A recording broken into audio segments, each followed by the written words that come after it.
see a large appear on the horizon. You're surrounded by journalists. Hold your position.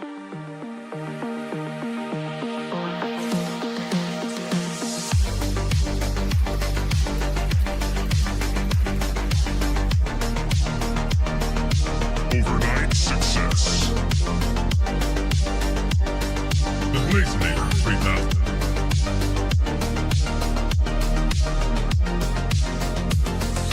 Double blaze.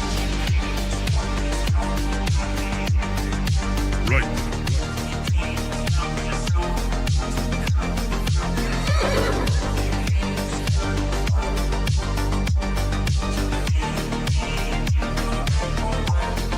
That's misinformation.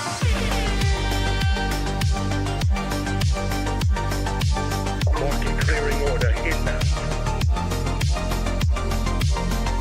That's just wrong.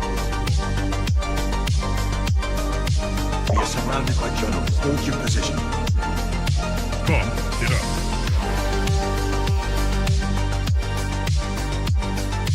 Trust the experts. 5 total.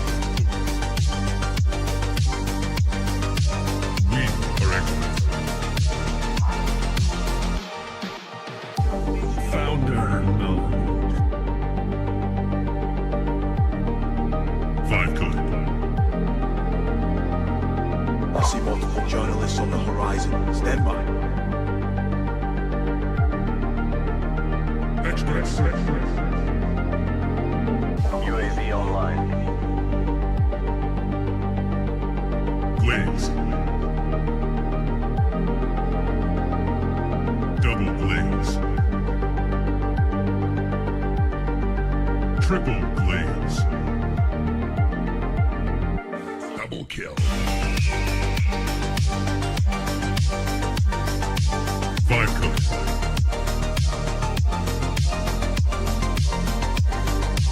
Wrong.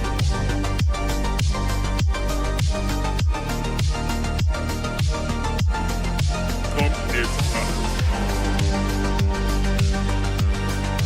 Glaze.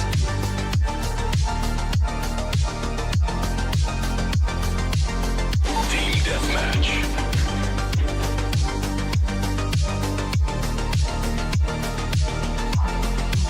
We are experts. Triple glaze. That's just wrong. Right.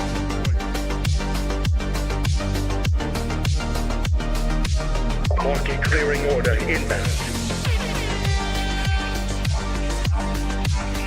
Come, get up.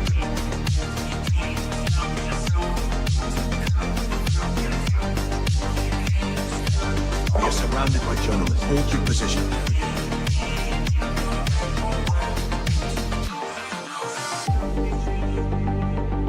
Strike 1. Strike 2.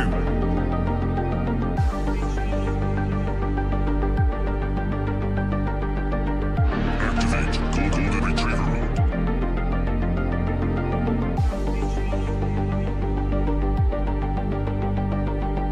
Trust the experts. Marking clearing order inbound. 5 total.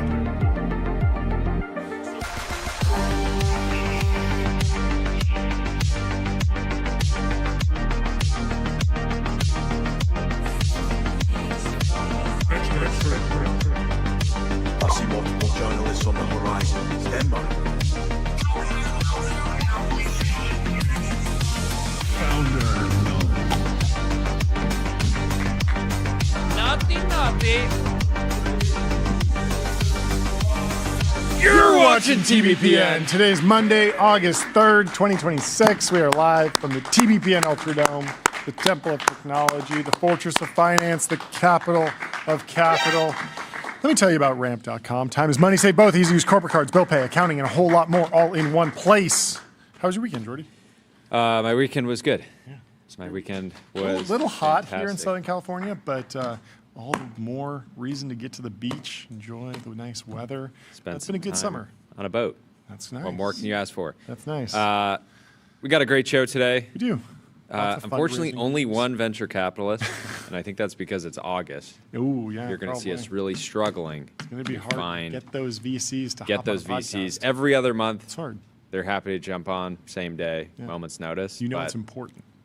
we got one today. Yeah, we got one. Sean McGuire coming out with Isaiah Taylor announcing a $1 billion Series B led by Sequoia. Very excited. Very excited for that conversation. We got Justin, co-founder of Base Power, another $1 billion round, Series D.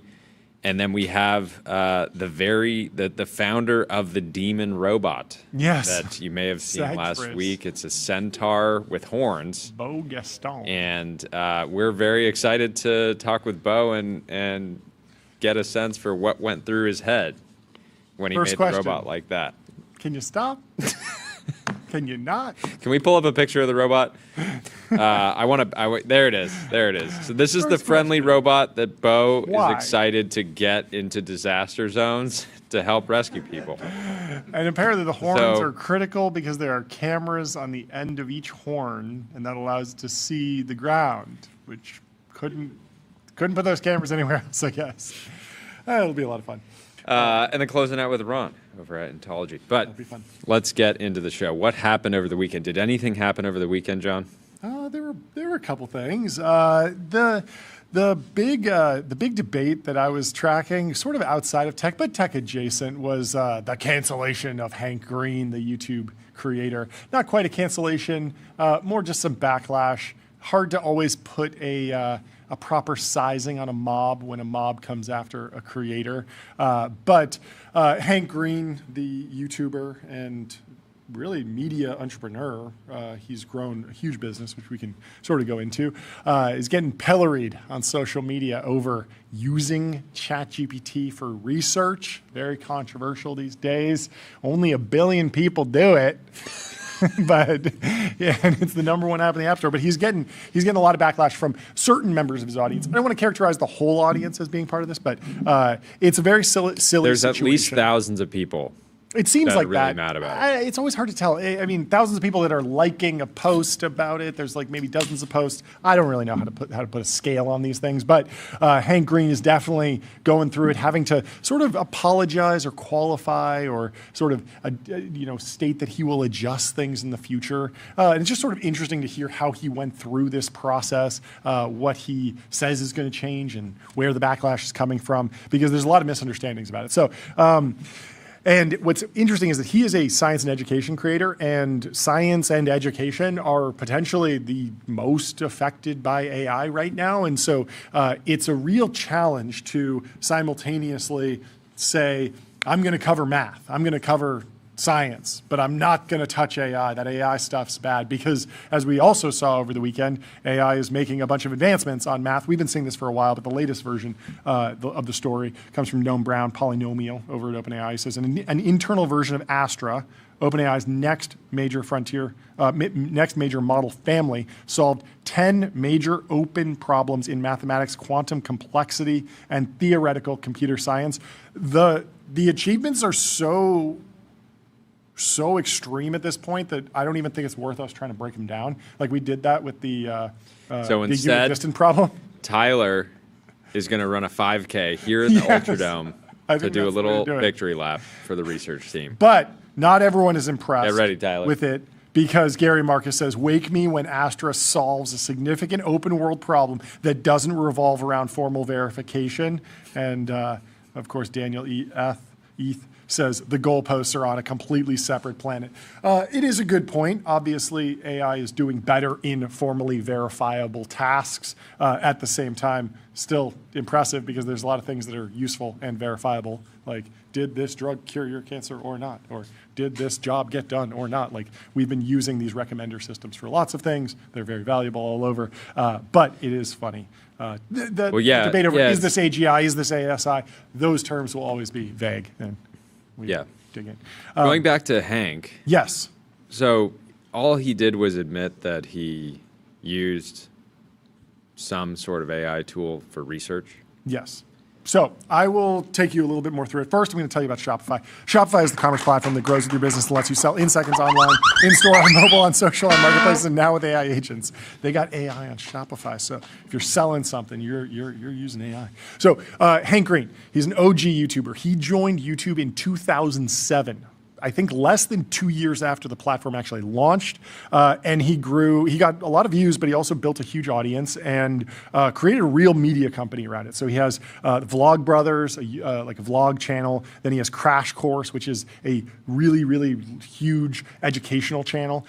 He runs VidCon, which is basically the premier conference around YouTube and the creator economy. I've been, I think, once or twice. It's a lot of fun. And over the last 20 years, he's become one of the most trusted educational creators on the platform. He's also just like, he gets the vibe of YouTube very well because he's been around it so long. Never really stepped back fully, but always been, solid audience there.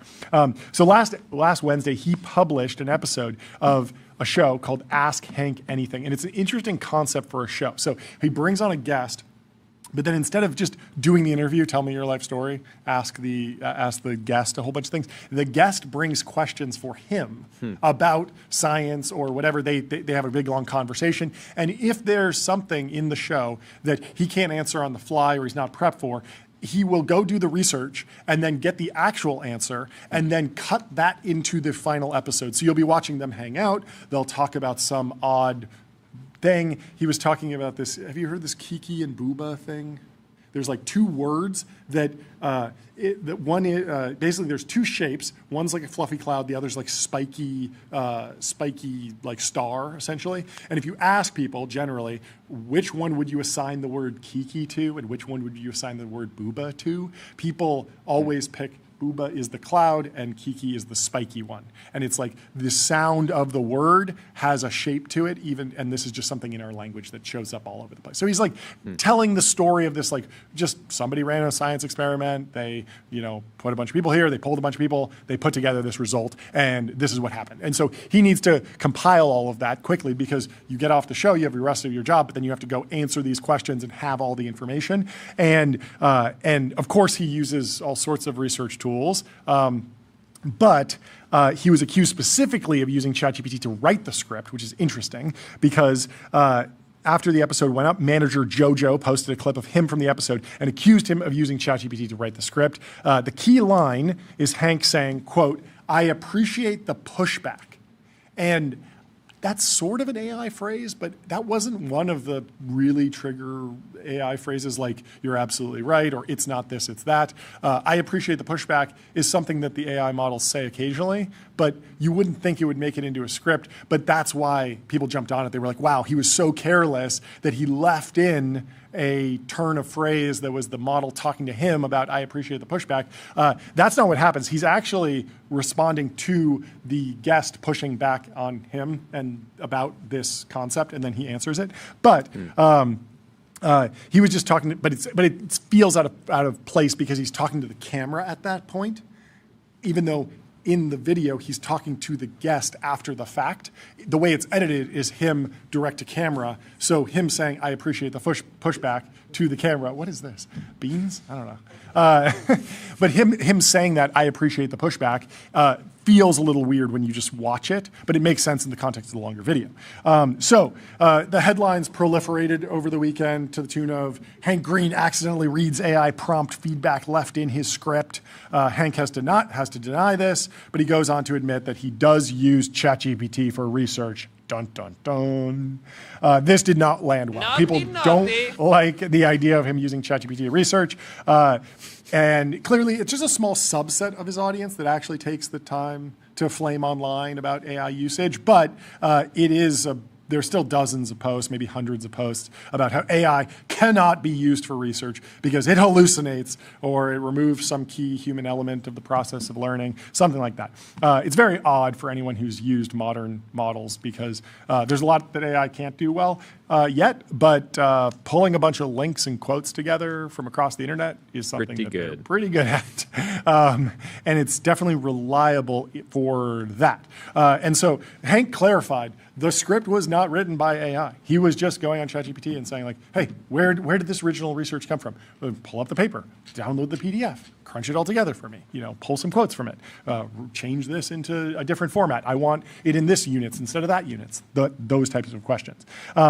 But he still said that he has not been happy with how he's been using AI and may wind up publishing less as a result. He feels like he's on a little bit of a treadmill because he's more productive with AI, but then he posts more, and then that's a feedback loop. And of course, like at this point in time, he's like built his career over 20 years. He has a very sustainable business. He probably doesn't need to be on as much of a treadmill as perhaps an early stage creator might be. So it doesn't feel like it's total audience capture, but there is this interesting opportunity here that I was sort of just identifying. Like AI is clearly this wedge issue. Billions of people use AI and get value from it, but at the same time, it's deeply unpopular, and there's lots of people who like to post angrily online about how AI is bad for a variety of reasons. But education and science in particular are going to be intertwined with AI for the foreseeable future. Like every advancement in science is going to be AI enabled. And so if you're a science educator and you constantly have to be dancing around AI and be like, oh yes, like they solved this math problem, but I don't like it because AI was used, well, you're going to wind up just not being able to talk about math or science or whatever's happening because you're constantly doing this dance around AI. And so that's fine. There's that audience that will love that. But there's also an opportunity for a new audience that's maybe a little bit more nuanced about this, and maybe just, yeah, it's fine that you use that for doing research. Maybe as long as the script sounds good, I'm fine, or as long as you are clear about your policy, which is odd because that's what he was always clear. He's just still got attacked and had to go on this defensive. I believe he has like a published policy around how him and his employees at his media company can use AI or do use AI or don't in various scenarios. But this was the first time I've seen a like real backlash to just pulling that up on ChatGPT. I totally understand. There are people that could just use AI to generate the video and not be involved at all, or use it in the script, or use an AI voiceover. Yeah, it's just funny because I have this reaction all the time. Yeah. When I realize a video on YouTube is just it's a fully AI generated script that somebody's just reading over. Yeah, or AI voice is reading it. Yeah.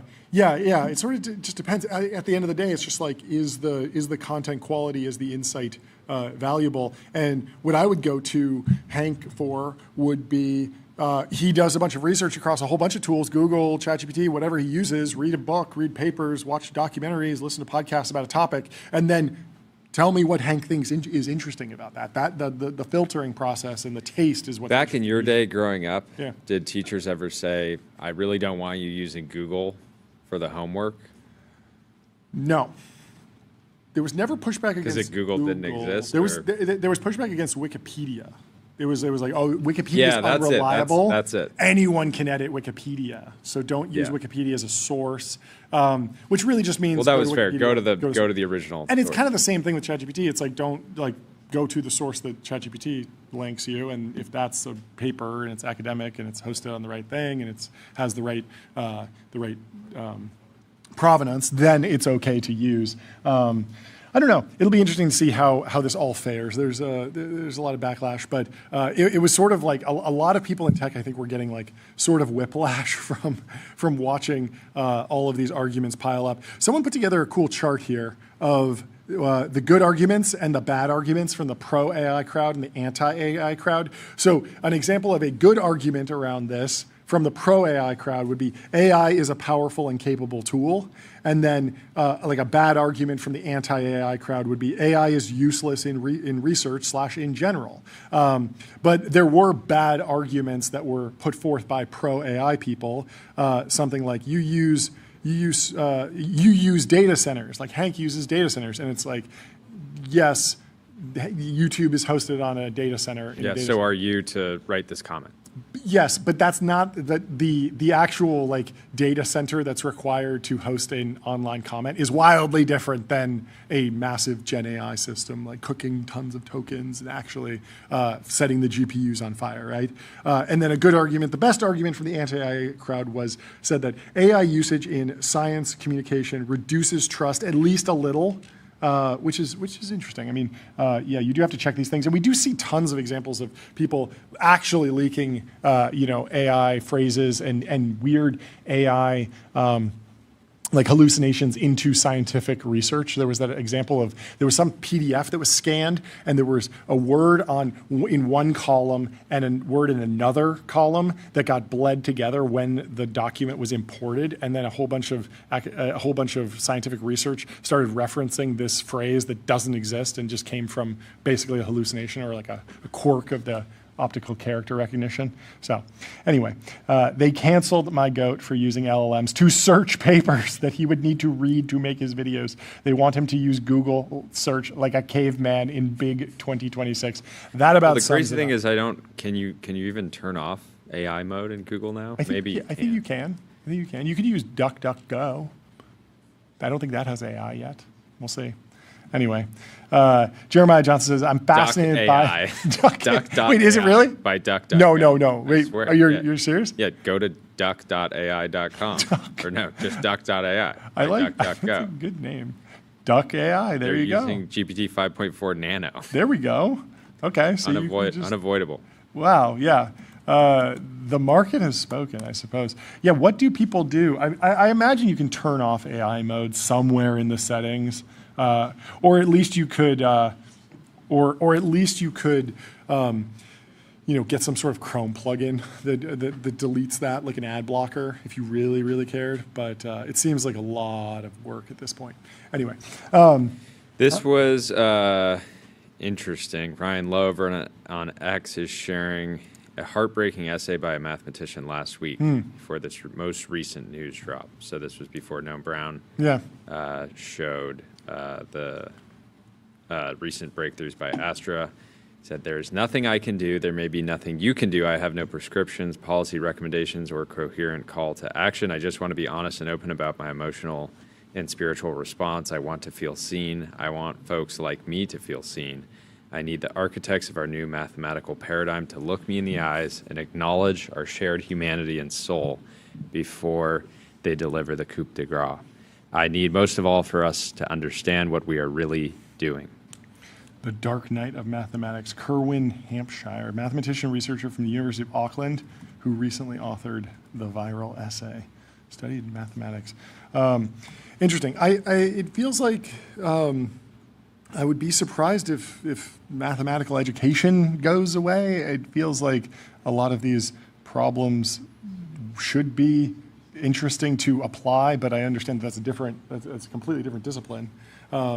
It will be interesting to see what happens next, because there are more advanced problems, the Millennium Prize problems, P versus NP, Navier-Stokes, right?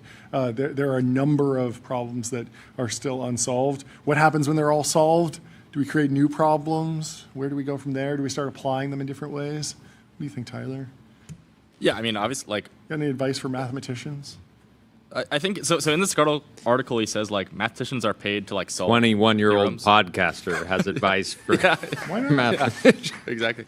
So he says mathematicians are paid to solve theorems, which I obviously I'm not in academia, but it seems like that it's kind of their job, but also it's you're in a university, right? It's to teaching. Yeah, I mean, there's plenty of math professors that they sort of try and solve theorems, but also mostly teach and don't solve that many theorems. Yeah, and also presumably if you can solve all these conjectures, there's going to be new questions that open up. This is the entire history of all science, right? Yeah, it will be interesting to see the application of this stuff, because it's so abstract at this point, and it feels like it's everyone's saying okay, based on this, this is going to flood through material science and flood through chemistry and biology, and that would be awesome. Everyone would love, all of a sudden the electric cars have twice as much range because we solved some fundamental thing. It'll be interesting to see where the new bottlenecks are. There, of course, will be always. math professors hate AI for one simple trick. Just scale, scale, scale, I suppose. Let me tell you about Railway. Railway is the all-in-one intelligent cloud provider, user-favorite agent to deploy web apps, servers, databases, and more, while Railway automatically takes care of scaling, monitoring, and security. Boom. Boom. What else is going on? Lots of, yeah. This, I just like this, Gary Marcus. He's really in the arena with this. There's this post. It's a really good bit. Which one? The Gary Marcus bit. It's not a bit. He really believes it. No, but I think at some point he flipped into bit mode. The pure LLM. Yeah, so he will always take issue with the idea of something being a pure LLM solving something. And who is it? Hassam says the LLM use a calculator, burn the impure. Bro, horses are very useful. This is likely not a pure horse. Pure horses still can't carry an entire family, and they don't have wheels. The goalposts are on a completely separate planet now. First, they came for the mathematicians, and that sucked because I was a mathematician and really did not expect that, not going to lie. It will be interesting to hear from Terrence Tao. He's been talking about how he uses AI in math and has been sort of a white-pilled voice every time I've heard him talk. So it will be interesting to see how he reacts to the latest round of advanced mathematics. What is left? It's time. What? It's time to talk about the rise of one-person, $1 companies. One person, $1 company. No, in the Wall Street Journal, $1 million companies. the rise of $1 million companies with just one employee. Let me tell everyone about Console. Console builds AI agents that automate 70% of IT, HR, and finance support, giving employees instant resolution for access requests and password resets. Wall Street Journal is saying AI tools make it easier for founders to get started alone, and many stay that way as they grow. Ben Broca launched a company last December that offers AI tools to entrepreneurs. That name's familiar. We've had him on the show. Already added 10,000 paying customers and is on track to bring in $10 million in revenue this year. One thing he hasn't added, any other employees. The 40-year-old is part of a class of entrepreneurs who are launching and often running new companies on their own. Artificial intelligence tools answer Broca's emails, help write and debug code, field requests from customers, sign up new subscribers, and grant refunds when issues arise. Broca relishes his ability to make whatever decisions he wants on his own, often from his sun-drenched Sausalito, California living room. I think compromises make lukewarm results, he said. Once upon a time, running a business of a certain size required a team. AI is turning that assumption upside down, and more aspiring entrepreneurs are going it alone. An analysis by the payments company Stripe, Tyler, look up Stripe, shows there are thousands of solo operators on the company's platform that are generating over $1 million in revenue, with their ranks doubling between 2023 and 2025. That's pretty crazy. So this is on Pulsea, right? No. Oh, on Stripe. Definitely not. Okay. This is just Stripe. Okay. The number of solo, I'm sure, I would be curious if Pulsea has any companies that do more than, $1,000. I mean, you're looking at the because to be honest, marketing like I actually do think success for Pulsea is like just making back even $1 more than you're spending on Pulsea, right? Because there's a YouTuber who's been demoing different AI systems, Fable and Soul and Kimmy, and saying like, "Go make me money" is basically the only prompt, and he lets it cook for like a week, and he'll be on like a $200 a month subscription, see if it can make 6 cents, see if it can make $10, and he's getting closer every time. And he of course has to do some things, set up API keys and do little things, but it's an interesting experiment. Ben Awad. You should go check it out. So the number of solo operators, according to Stripe, also crossing the $10 million threshold, nearly tripled in that same span. In the past, people without business contacts or particular savvy might not have known how to get their ideas off the ground, said Ernie Tedeschi, Stripe's chief economist. Now AI can be a built-in business partner. Yeah, wait, how does Stripe know if you're a solo operator? Like if you're a podcaster and you set up a Stripe account to accept money from advertisers, you could be having $1 million move through there. But if you hire an editor or not, that doesn't necessarily show up in Stripe. So they must do some sort of polling and ask. Yeah, everyone. I think in your account some point you say how many employees do you have. Okay, and if you say, yeah, I just got one. But Interesting. I guess one question I It's have definitely with the growing. one question I have with the data is like, what if you just set up your Stripe account and it's like, how many employees do you have? And you just One, put and then you just wind up me, adding and then people, add a bunch and you of don't people. go on update. Yeah, possible. Yeah, because they don't have the payroll. I don't know how they would have visibility into payroll, especially like individual employees. Yeah. They do have a sense for how many people obviously are like added to your account, but sometimes it's like, Oh, well, true. does it count if you add your CPA? Yeah. You know. And that's a contractor, not an employee. Yeah. AI's ability to handle various administrative tasks makes it potentially useful for launching solo businesses in many fields, but the technology's ability to handle key tasks in tech, like coding, make that field a particular hotspot. Analyzing Census Bureau data, Bank of America's Institute economist Taylor Bowley found that among all industries, new business applications in the information sector I've seen the biggest percentage increase, nearly 45% over the past year, yeah. At the same time, the rate of information sector applicants saying they plan to hire workers has experienced the sharpest decline of any measured industry. This census data set doesn't track solo-operated businesses, but the numbers broadly show in tech and beyond that applications are flat among businesses likely to hire workers, but generally rising elsewhere. Economists say that's a strong sign that solo operators are in the upswing. Wow, yeah, that chart is really up and to the left. New business formation. This is in the information sector in particular. I want to know more about what these people are doing, because at the same time we saw Levels.io talk about like the indie hacker sort of seeing declining revenues or more headwinds there because the little SaaS product that an indie hacker might build. I'm thinking of like those one-off websites like YouTube downloader 4K.com. It's just like a piece of software that people land on through SEO, or like something that is like an image background removal website, and it just does one thing and it does it pretty well and it scales to 6 figures or 7 figures. Those little sites are now getting sort of eaten by models and eaten by other people, and you might be able to vibe code your own, but at the same time, like they might have a long term. So Tyler, update. Okay, so they basically calculate the number of like solopreneurs based on how many people have like there's like special plugins or platforms that are directly for like the solopreneur. So they basically use that to like get a proxy of the general like percentage of solo people on Stripe. on Stripe, oh, they have like a special flow for solopreneur. Interesting. Yes. Huh. Cool. So they say that they're almost certainly underestimating the number. Hey, Julian Weiser, I know him.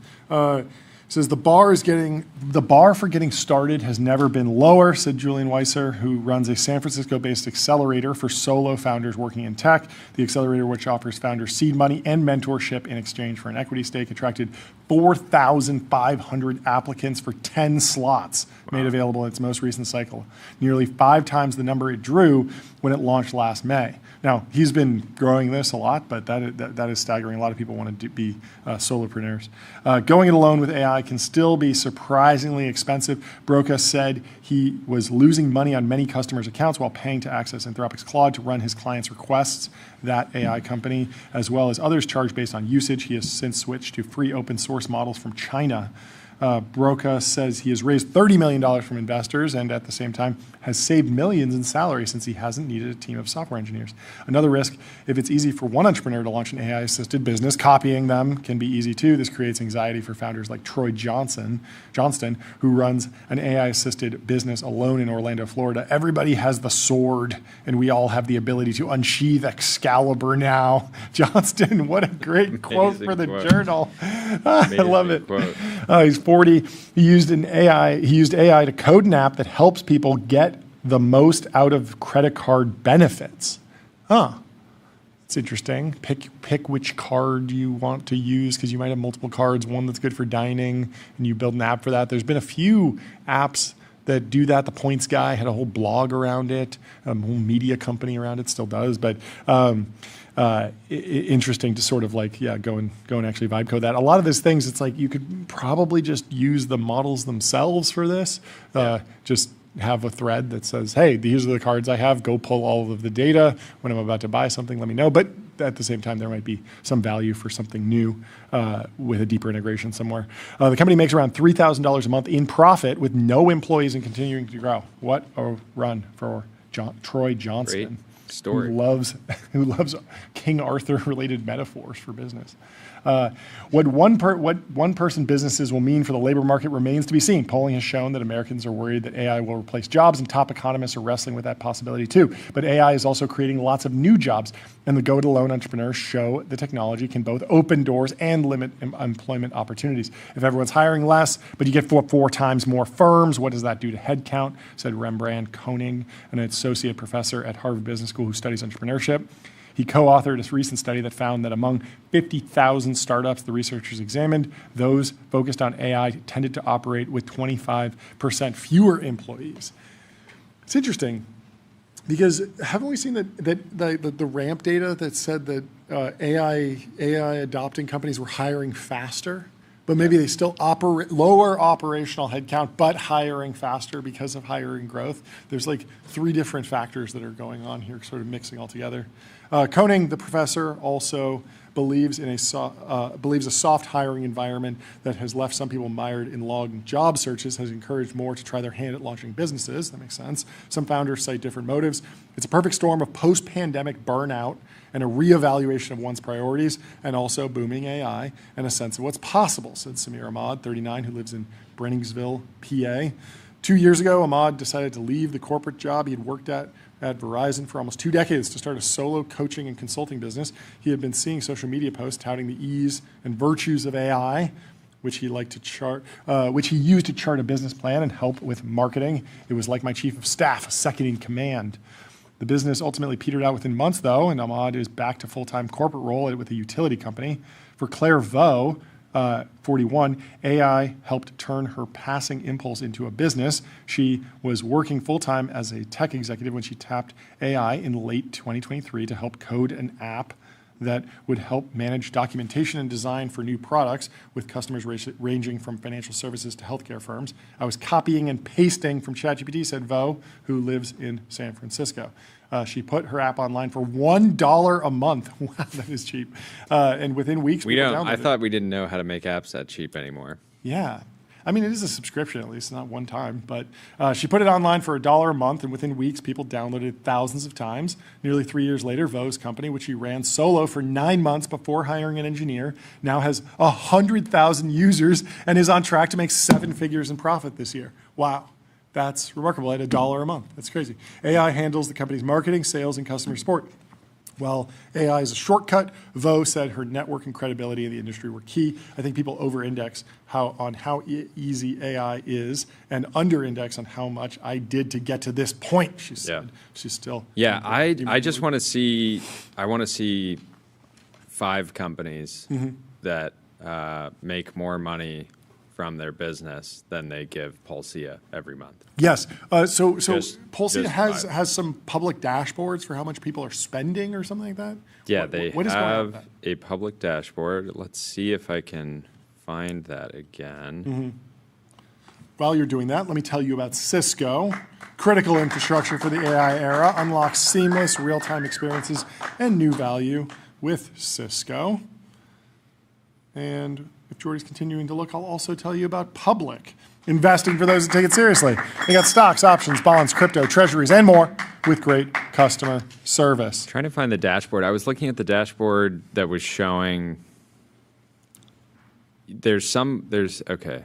I think Tyler found it. Thank you, Tyler. Yeah, so right now you can see all the different things that the companies on Pulsia are doing, or at least some of them. Right now, so far today,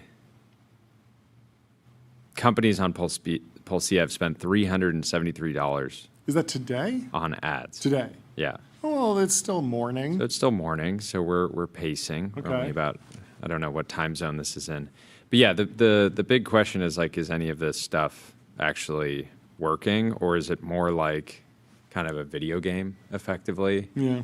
That people just enjoy like watching the machine hum, but there's not really much happening. I mean, that was the thing for Midjourney and Suno, I think, in many ways. Like, Midjourney, when it launched, people were like... I mean, no. Okay, hear me out. Okay, I'll hear you out. Okay, when Midjourney launched... Get the steel man. When Midjourney launched, people were like, this is going to take artists' jobs. And it was like, okay, so if that plays out, then I'm going to go to the MoMA, and there's going to be a show for someone that just prompted Midjourney, and the highest auction at Christie's is going to be some Midjourney artist, and that's not really what happened. Like, people aren't using Midjourney to make fine art, but people love Midjourney. Like, they love the activity of going on Midjourney and generating and prompting and getting an image back, and then maybe they send it to their friends, maybe they use it a little bit, but it's not exactly the same of like the process of becoming a fine artist. It's more like they're enjoying the process of just making. It's more like just having a guitar that you just like to practice and noodle on versus like actually being a touring artist. And so, like, that's certainly my experience with Suno. Is it's fun to try and make a song and then listen to it and then be like wrestling with the thing. And it's possible that could be the same activity for, like, okay, I'm going to go build an online business, see if I can get something out. But it's not really like a job. It's more of like an entertainment product. Yeah. I don't know. What do you think? Yeah, I mean, you could easily see it turning into like an Ender's Game scenario where it's like a game, and then it's like, oh, that was actually a real business you were starting, Ender. You know. You offshored the last job. you sent all the labor overseas. You rolled up the entire HVAC industry. That wasn't a simulation. No, based on my steel, man, do you agree or do you still disagree? No, I just think that you could use Midjourney to create a beautiful asset that you could get some enjoyment out of, or you could use it for your business or whatever you're doing. Yeah. Or to just create AI art.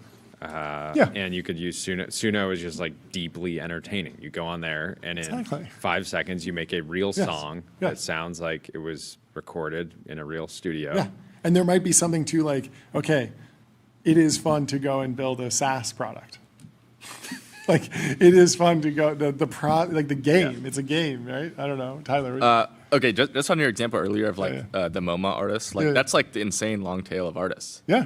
That's not like the average, you know, center of the curve artist that like Okay. Midjourney like maybe is like doing a similar thing to what those maybe. people are producing. Yeah, maybe. I don't know. Yeah. I would just be surprised if the, I don't know, maybe the way to put it is like, I'd be surprised if like the majority of Midjourney users are using the product as an artist career path, or an artist career path. Like, they're like, okay, I got my image, now I need to get it printed. Now I need to go do a small gallery show. Now I need to go talk to an auction house. Now I need to go and pitch it to a bunch of collectors and go through the process of being an artist. I think a lot of people are just like, cool, I got an image. Like, this was nice. Like, job's done. Now back to whatever else I was doing. Oh, like, I have some free time. I could go play a video game. I could go listen to music. I could go generate some images and have fun with that and see what those are like, and then just enjoy them myself, right? Yeah. I don't know. I think there's like a smaller, tighter loop with some of these services that might be, overridden. And I'm wondering if there might be one in the like design of business, like gamification of business world. I don't know. It does seem like Ben has done a really good job positioning Pulsia and using some different methods to get attention. I have something I feel like I have a little bit against the whole thing because I just get spammed DMs from him. He doesn't follow me on X, but he spams me with messages asking for different things, which I just think is I think is somewhat entertaining if you're trying to run the anti-AI slop company, right? Yeah. Is it? I thought it was pro AI slop. I thought that was the whole name. No, AI slop backwards. he's saying this is not slop. Oh. This is Because there is a world where you're like, it's slop, but it's good slop, and like it's fine. Like there's a lot of programmers that say like, yeah, the answer for slop code is more slop, and it's like it'll be fine. It's not a problem. You might not like the way the code is written, but it doesn't matter as long as it works. You might not like those artifacts in the AI image, but it's fine because it illustrated the point, just like you wanted. Anyway, Tyler, do you have something else? Yeah, I was just gonna say slop is like a temporary term. Right? Yeah. At some point, the running actually becomes good. Yeah. The writing? The output of the model. Yeah, writing does seem behind a little bit. Yeah, but you can. It's like Not verifiable. It's in the not sense that, like, verifiable. no, people say it's good or bad. Yeah, not fast enough. The loop isn't tight enough, and there's too many people that say it's good when it's bad. You can make it. Maybe, fun. Yeah. maybe.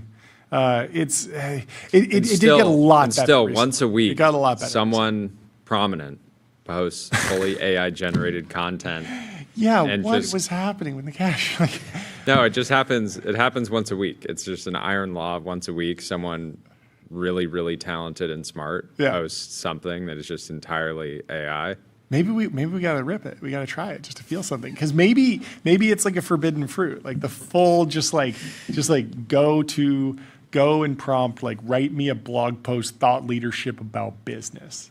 That's the prompt. Copy paste, rip it. Maybe it's See- also a strategy. You have something that's like you really want to get out, but it's a Yeah. little bit boring. And so you know that if you use AI You're to write going to it, get you'll ratioed. so much, you'll More get people are ratio. gonna see Way it. more people see it. And as long This as is the the first 4D few chess. sentences 4D. are kind of deliver the message you Yeah, want. yeah, this is good. This is really good.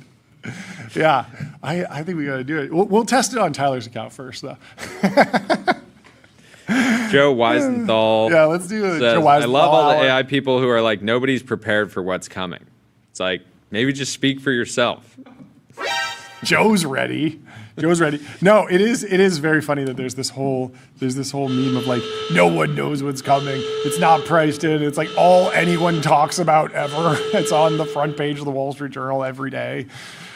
Lots of people are talking about this. And most people that say nobody's prepared for what's coming will not give you a really concrete. like what they is won't coming say, like, exactly? Like the last time we had Here's the this big like post. nobody's prepared for what's coming moment was what was the guy who was comparing AI to COVID back in March? Is that Schumer? Matt Schumer? Yeah. So something big is coming. Yeah, something Yeah. big is happening. And it's like, yeah, something big is happening. Like the models are getting better. Like the math is getting solved, but like you can still go outside. Yeah. At this point in 2020, unemployment had spiked to 10%, and like it was very much like you're a bold patriot if you're going outside. Like it was a crazy, crazy time. Yeah. And now it's like, yeah, there might be some softness in the job market. Like a hedge fund blew up. There's things that are happening, some big things, but But the day-to-day is hedge mostly fund normal. blew up from being a little too bullish. Like things maybe like they got the basically directionally correct, but got the timing wrong, right? Mike Isaac says, yeah, these MFs don't know how much I got stockpiled in my basement. Yeah. And Joe says, these MFs don't know that if a man has a why, he'll find his how.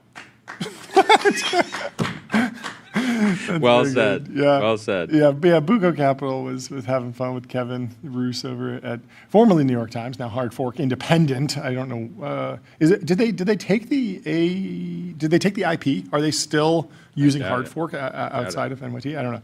But Buco just says, weird comment for a guy writing a book on AGI. He is exactly and literally wrong. Everyone is pricing it in. Why do you think OpenAI and Anthropic are priced at $1 trillion? What nobody is pricing in is that besides coding and math, very few domains have embedded verification. And so, but Tyler over there thinks that you can formally verify whether or not the Odyssey is a good book in Lean or something. Well, I think we can. Yeah. No, I think we can hey. formally verify that Tyler's goated, right? A lot of people would say like Yeah. it's kind of like That's gray true. area, right? You Yeah. can't totally define what Yeah. it means to be the greatest of all time. Yeah. But You've been working on that quantifying aura. As long as it's fully quantifiable, you'll be able to verify it. Yes. Andrew Curran says, shorten your timelines, friends. I've started this account to say this, and in many ways I've posted for the past 4 years, has been saying the same thing. Some of you are increasingly feel it. We passed the threshold in November. We are already inside the singularity. Lots of people are picking up the we're no longer in the foothills of the singularity. We're in the singularity now. Demis on stage at Google I/O just a couple months ago, saying we're in the foothills. Well, now we're on the mountain. If you followed this account for a long time, Andrew Curran says, I apologize for losing my mind a few times. Using GPT 3.5 and then Bing forced me to update all of this at once in one shot. And that was the correct time to update. Like talking to 3.5 and the first ChatGPT moment, Bing Sydney, it was if you updated on that, you did very, very well across everything. both with the growth in the labs and the growth in the data center build out and everything. Like that was the key moment. Also, there was a moment in 2020, this was coming up over the weekend, Yeah. that somebody used GPT-3 to generate like a fully functional React app. Do you remember this? Yes. I forget what it was called. It was called like the something. The Yeah. But anyways, that in hindsight was like such a big moment. Yeah. But at the time, it got like 2,000 likes, and people were like, "Wow, this is really cool." Yeah, but no one took it from there to be like, businesses will be spending hundreds of billions of dollars on this in just a few years. Yeah. Like, or I mean, a lot of people did, honestly. Yeah. Like tons of people across venture and private market, public markets. A lot of people did, but way more people didn't update Yeah. any of their behavior. Yeah, I guess. It's mind-blowing to me how few people realize that their lives and everything they know will change drastically in the near future. At this point, it should be pretty clear, says Jerry Turek. Yeah, wild times. Elon Musk says 100%. He's completely agreeing. Let me tell you about Codex. Codex is a powerful workspace for getting work done with AI agents. Whether you're writing code, analyzing data, creating content, or automating business workflows, Codex helps you move projects forward from start to finish. We got to look at this simulator. You're into racing simulators. I got to one up you with a train simulator. Look at this guy. This guy on Z80.me has built a full-scale train simulator controller. For the 3 years, I've been building a physical train simulator in my apartment modeled on the UK Class 80X passenger train. I've been trying to replicate the instruments and controls in the real cab as closely as possible. Look at this. This is amazing. In many cases, managing to acquire real components, and in others, building my own replicas. I've gone down rabbit holes for design, from custom CAN bus transceiver board and a variety of daughter boards to tie the simulator together to the actual panels, all of which on the consoles and instruments are mounted.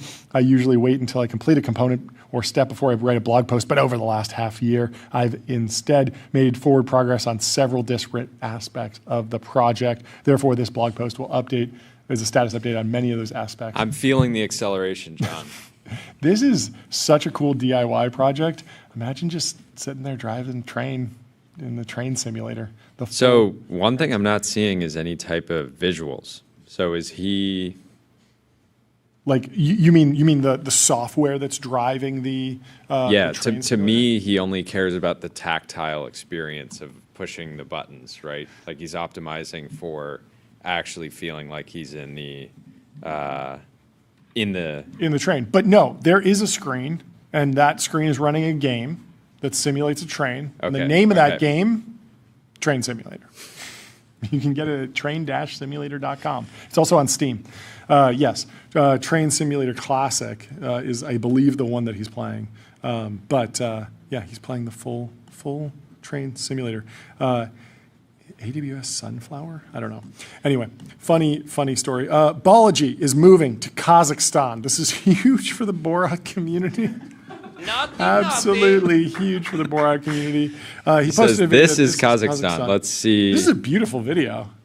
I have no doubt it's a beautiful place. It's a little bit crazy because his network school I thought of as sort of a like a startup incubator, a Y Combinator adjacent entity. He was in Singapore for a while, then Malaysia, and now maybe Kazakhstan. Did he actually move to Kazakhstan, or is he just like touring and vacationing there? Because what is the actual story? Here's the news. Okay, He says, give me the I'm news. pleased to announce that a memorandum of understanding has been signed between the Republic of Kazakhstan and Network School. Our new campus will become a haven for global techno-optimism with expedited visas, streamlined re-domiciliation, and active recruitment of talent.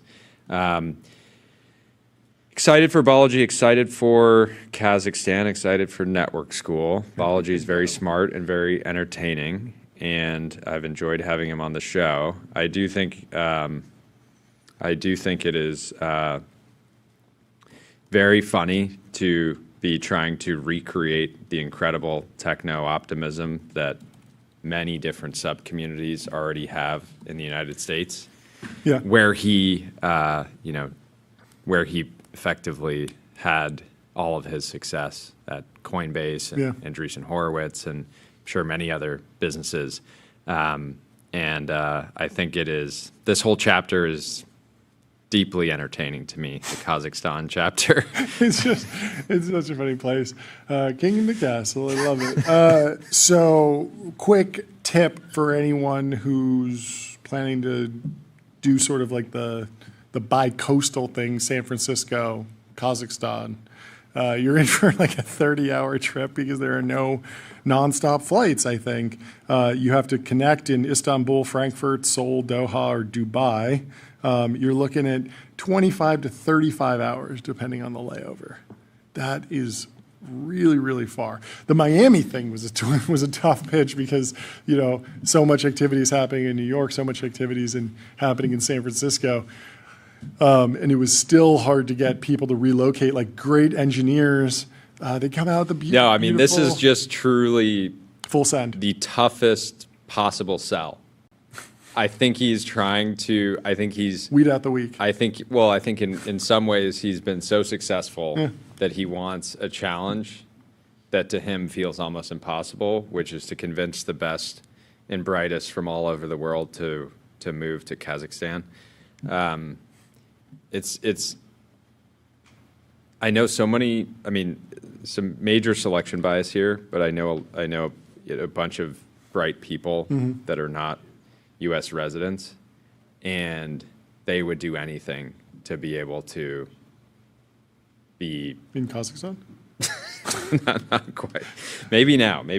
But they would do anything to be able to have free access to America, to be able to set up shop here, to be able to build their business here, to be able to be the king in the castle. to be not even the king, but a pauper. Just someone in the castle. In the castle at all. And so, yeah, and I haven't, just. We got to go. It's very clear. Very clear. It's very clear that we that got have to go, or at least we got to send go. Tyler. I would go. It looks fun. Pack your bags, buddy. See you in 30 hours when you land. Absolutely wild. Let me tell you about CrowdStrike. Your business is AI. Their business is securing it. CrowdStrike secures AI and stops breaches. Mark Zuckerberg was answering questions about his AI strategy on the latest Meta earnings call, and Ben Thompson wrote about what Meta's position is in AI, how they're grappling with a few things. There was a bunch of interesting points in this Stratechery update. One I wanted to call out was what Ben Thompson thought the best moment on the call was when an analyst asked him why the company can't just use other models. Like, why can't you just do the Apple thing? Do nothing, win. Like, partner with one of the labs, do some license agreement. If you need an image model, you get an image model. If you need a text model, you get a text model. If you need to speed up your programmers or your engineers, hire the best coding agent and negotiate with them, right? And here's how Mark Zuckerberg answered it. He said, I can take the open source question. Let's see. So basically the question is, do we think that because there are some open weight models that we can just rely on those? I mean, right now, the open source models are not as strong as the frontier models. Good point. So no is the basic answer. Meta needs to be on the frontier with their intelligence that they use, so they have to be there, according to him. He says, and then there's also just there's also just always the perpetual both policy debate and question around other companies' actions and whether that's a thing a company like Meta can rely on. So if you're using Chinese open source and there's some regulatory risk, it seems like that's sort of what he's getting at, is these things might not they might not be available all the time. And then also some of these companies, they might be open source for a few years and then go closed source and then start charging you an arm and a leg. So you don't want to be in a place where you become super dependent and then all of a sudden get hurt once you're super dependent on a particular product. So he says, and I think that's very tricky. So on both fronts, we believe we're going to be able to do better work, and we think that there's some risk in that reliance. I don't believe that's the right thing to do.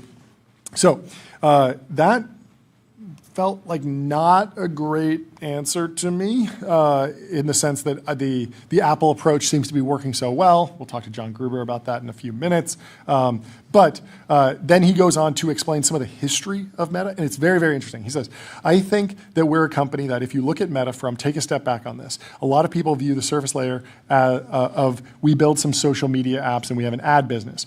We are really a full stack technology company. We build our own data centers, our own infrastructure, our own chips, our own low-level software. When we got started, he says, my background in engineering, I wrote a lot of the systems code. A lot of the reason why Facebook worked was because it just worked, which is a crazy thing to say based on the history. But he makes a really good point. He says, like, it literally worked when other social networks did not work fast and efficiently. And I think we just have the ability to build things that can be more personalized, more optimized, more efficient. Some qualitative experiences are just not even possible for others to build because we go all the way down the stack. And it just seems to me pretty clear that having kind of sovereignty over building your own models is going to be an important part of that stack going forward, which is why it's important for Meta. And so that was very interesting that was a differentiator in the early days, that certain other competitor sites would just be slower. They wouldn't be able to launch new features quickly, and by vertically integrating all up and down the tech stack, they were able to do things very aggressively. This is the Reels thing. They built like 2 extra data centers to be able to do the Reels algorithm, because if they didn't have that compute capacity, they could not have launched a competitor to TikTok on any normal time frame, because it was actually a compute-intensive project, not just a design.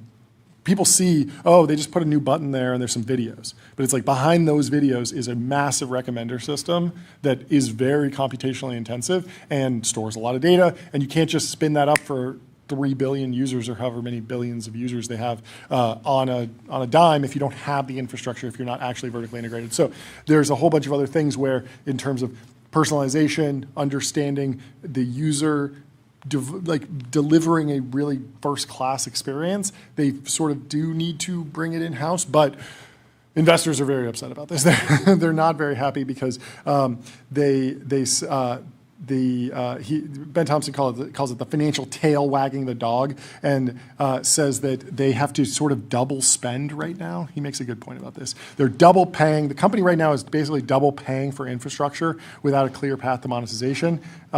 And to make matters worse, its improving monetization story lost a bit of its luster. So they're both renting AI compute, paying a bunch of money for new researchers, and then also spending all the CapEx for the next data center. So all of that needs to come together in this moment to actually deliver. And the investors are starting to ask all these questions about what the strategy is. But Zuck's sticking with it. He's not backing down.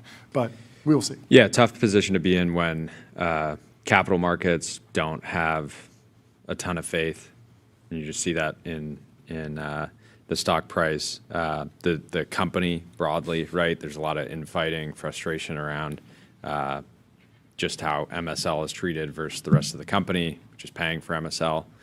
So Zuck is at war, with fighting a war with multiple fronts.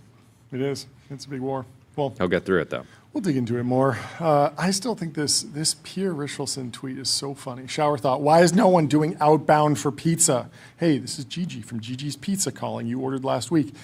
We have a pepperoni pizza ready and could deliver it in 10 minutes. You hungry?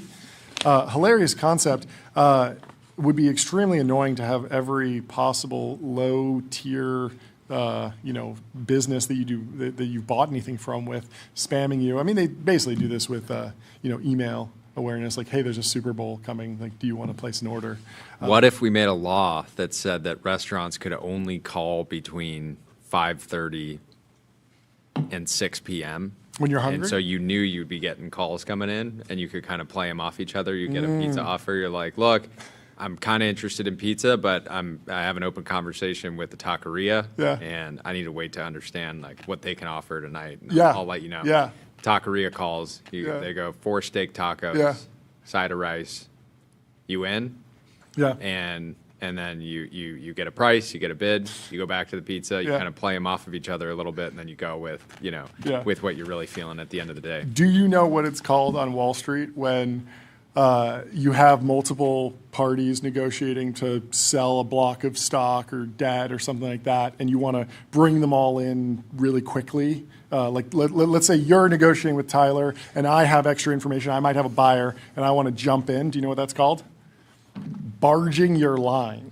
So like, oh yeah, I'm going to barge his line, jump in there, and then we'll be on like a three-way call basically. And you can do that when your phone system's set up with multiple lines. So you could potentially have, okay, you got Domino's on line 1, and then you got Pizza Hut on line 2, and you could be like, okay, I'm just going to put you as, all in Conference one call call. time. Let's debate. Let's get to the bottom price. Because that's basically what Yeah. you're doing. You're saying we're just going to hold an auction right here. Yeah. This might be the solution. I like this post. Explaining to my wife, explaining to my ape wife that I have to spend nights and weekends learning the bone so we don't end up in the permanent underclass. Is this from 2001 Space Odyssey? Yep. It's a good movie. Jordy, have you seen 2001 A Space Odyssey? Yes. You have? Yeah. No way. Yeah, I remember that scene. What? How did that happen? That's wild. I think I was forced to watch it. Oh yes, this old Leopold lore is coming back up. The author of this New York Times article definitely doesn't realize Leopold was being literal about the stars and galaxies. Asked in a 2004 podcast interview with Dwarkesh Patel what his goals were, he answered, "Eventually you are going to go to the stars. You are going to go to the galaxies," he added. Done right, there's a lot of money to be made. That was true for a while, at least while the fund was the center of the hottest trade on the planet. The fund made a return of more than 200% after fees. As anything tied to AI shot higher, one investor said. Yes, there was a funny line where Leopold's talking about buying galaxies, and some investors like the particular brand of private jet that's referred to as a galaxy, like the Galaxy 750 is the one that you want, and Leopold was like, no, I'm going to buy an actual galaxy. Tay Kim says, who will play Leo and Ken in the movie? We know it's coming. The story is too juicy. Okay, Will it be we like got to Margin play. Call We got to and play The this Big clip Short? of Ken Griffin because this came up on my For You page, and it's a wild story of when Ken Griffin had his darkest moment basically and lost a whopping 4% of the fund, something like that. Play this clip. In 1994, I was in Switzerland. We'd had a rough year in 94. We lost about 4% of our capital in 94. It was one of our only losing years in the history of the firm. And I'm in Switzerland. I mean, it was a rough day. My lunch, I sat down at lunch. This person sits down. "Oh, you're not John Griffin." "No, I'm Ken Griffin." He goes, "Oh, I thought you were John Griffin from Fenchurch, another firm." He goes, I got to go. I'm like, great. I flew all the way to Switzerland for my lunch date to get up and leave the table. And then around 3 or 4 in the afternoon, I was with another Swiss banker, and we're in his office. His office was like almost the square footage of the stage. Beautiful furniture. He goes, "Do you mind if I smoke?" He takes out a big cigar. He's smoking this cigar, and we're talking for about 45 minutes. Such a pity that such a bright young man so picked the wrong career. Like, well, that's the most graceful no I've gotten today. But you just have to tolerate, you're going to hear no a lot. But you need to become That man, accustomed to having Leopold's the dad. Yeah. market that you represent, what you stand for. Again, whether it's the people that you want to have work for you, or people that are trying to give you capital or customers, you need to get comfortable with the art of selling. Great clip. It's so funny that someone was like, "Ken Griffin, like you're just in the wrong job. You should be." Yeah. I don't know. This is not for you. I wonder what that banker would have preferred Ken Griffin do. Like, did he have a prescription? Was he like, you should be Course seller.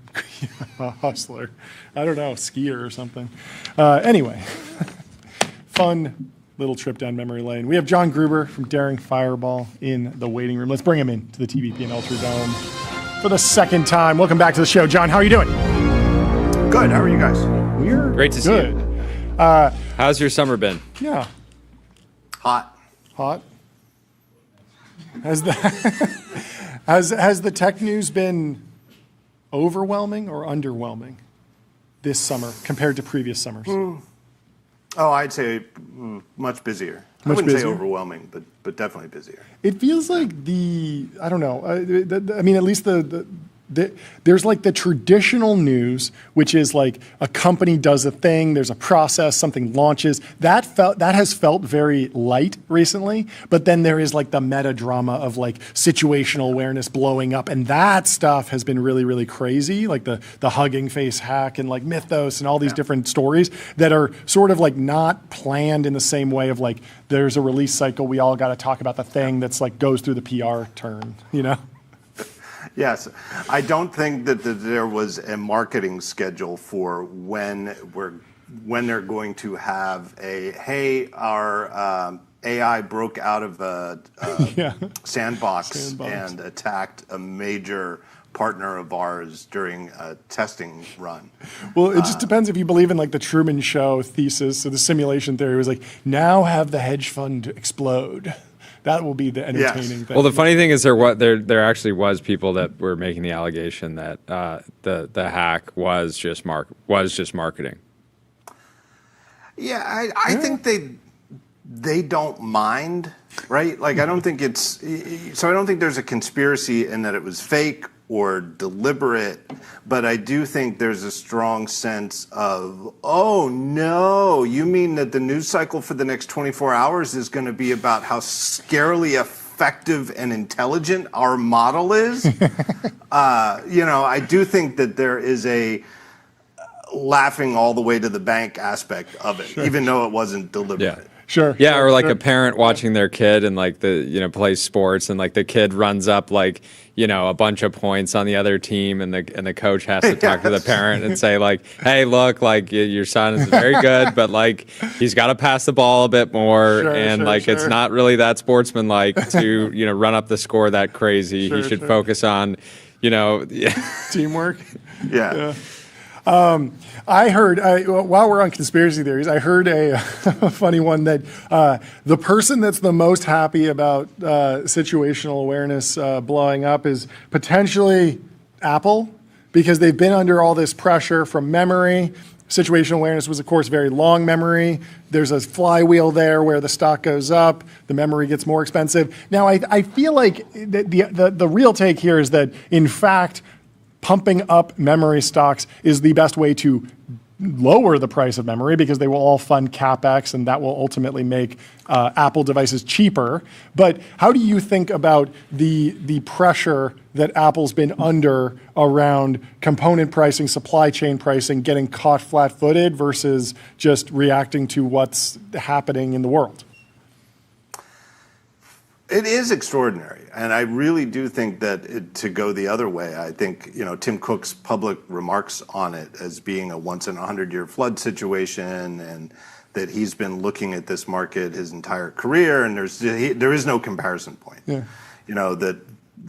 And RAM in particular has always gone through these boom and bust cycles, and this is just a boom with a CapEx expenditure fueling it that is just such an extraordinary amount of money that it's like nothing else. And so I don't know that even though that Apple was caught flat-footed, it's like it's like the sort of situation you just can't prepare for, right? If you live on a floodplain, you take precautions and you build levees and you pay insurance that's based on that.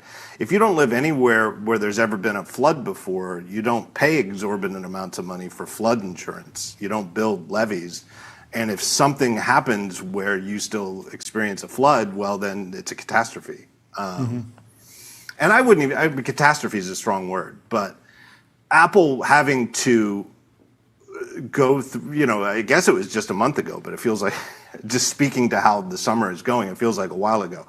But for them to come out and say, we're going to have to raise prices, and then a week later raise prices mid-cycle, Apple just does not do that. And for Apple, that's like a minor catastrophe. But I don't know what else they could do. I don't think there's any point where you could look back 18 months ago and say, oh, well, Apple should have really foreseen this and somehow done something different. What could they have done?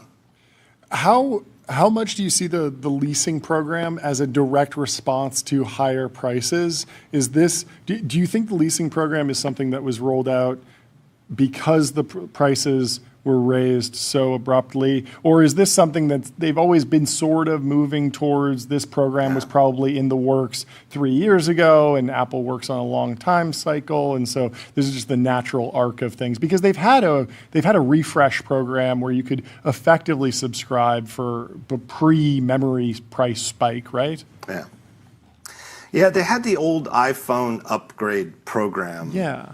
Which was just for iPhones.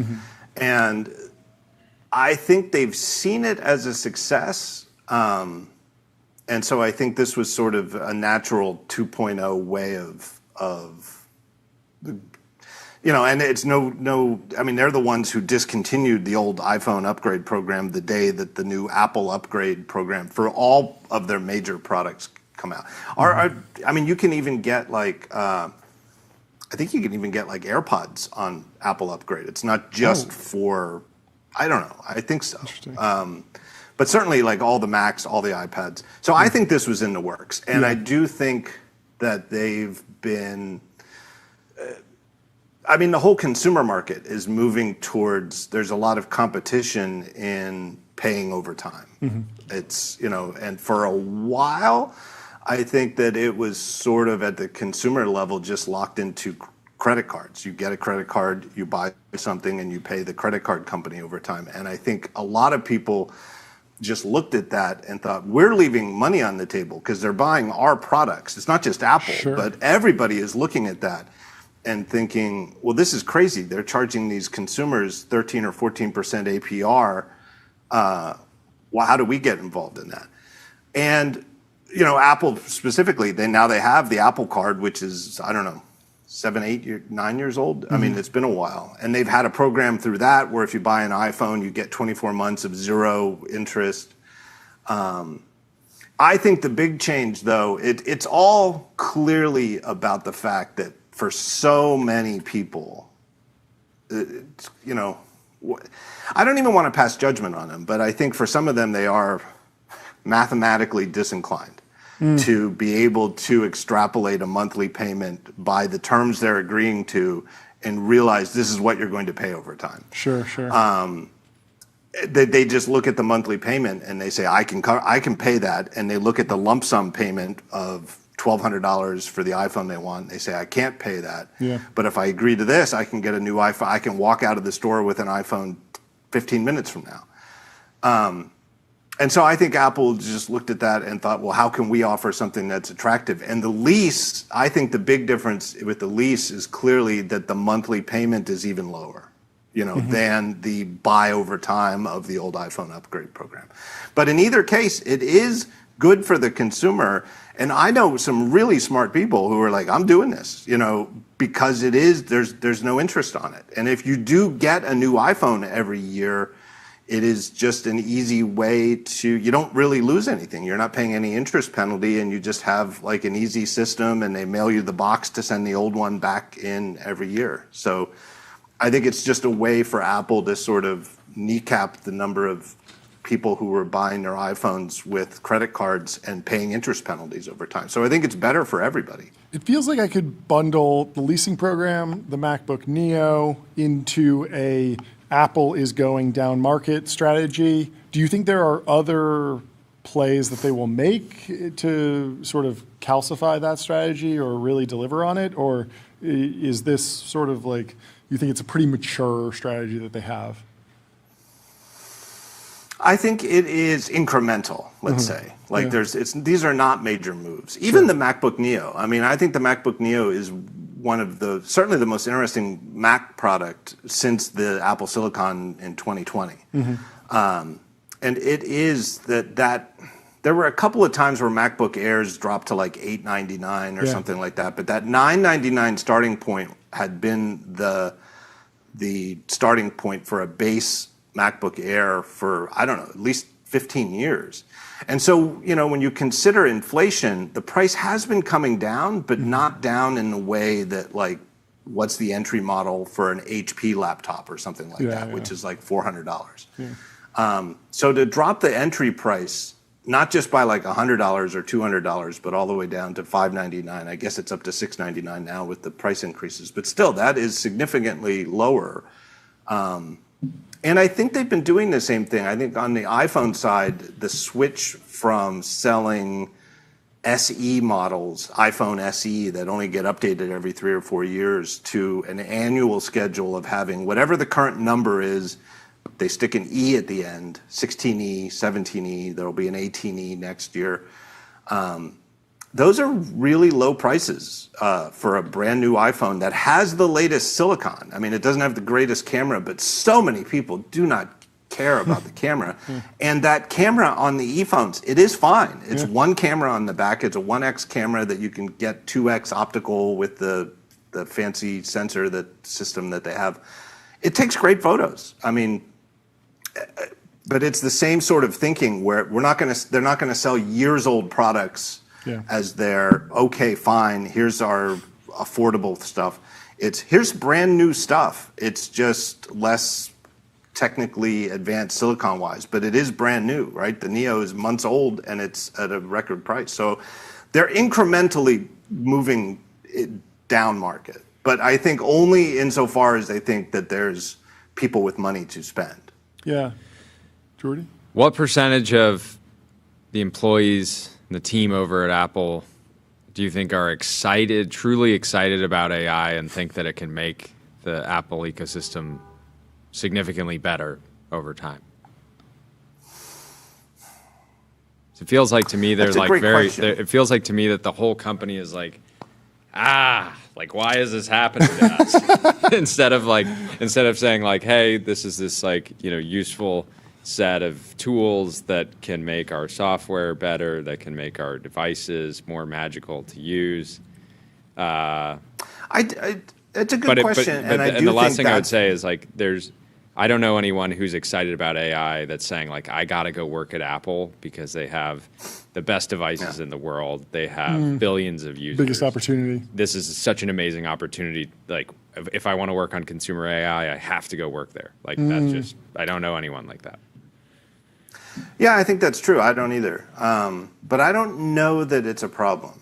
And I do think clearly AI is where Apple was caught flat-footed. I don't see how else you could describe that, right? And I think as time goes on, looking back at the WWDC from 2 years ago, 2024, when they first announced Apple Intelligence and then announced the stuff that 8 months later was supposed to be rolling out, and they were like, you know what, we're going to have to postpone this by a year.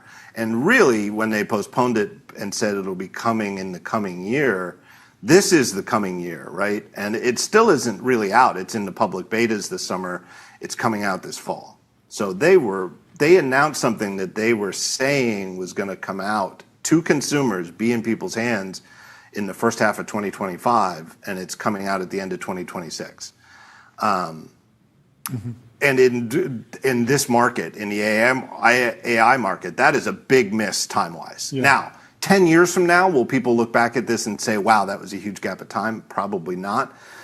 And when people look at the new Siri AI that's in the OS 27 betas right now, is anybody who really is juiced into the whole AI system saying, wow, they've really taken the lead here in any way? No, absolutely not, right? This is very basic stuff.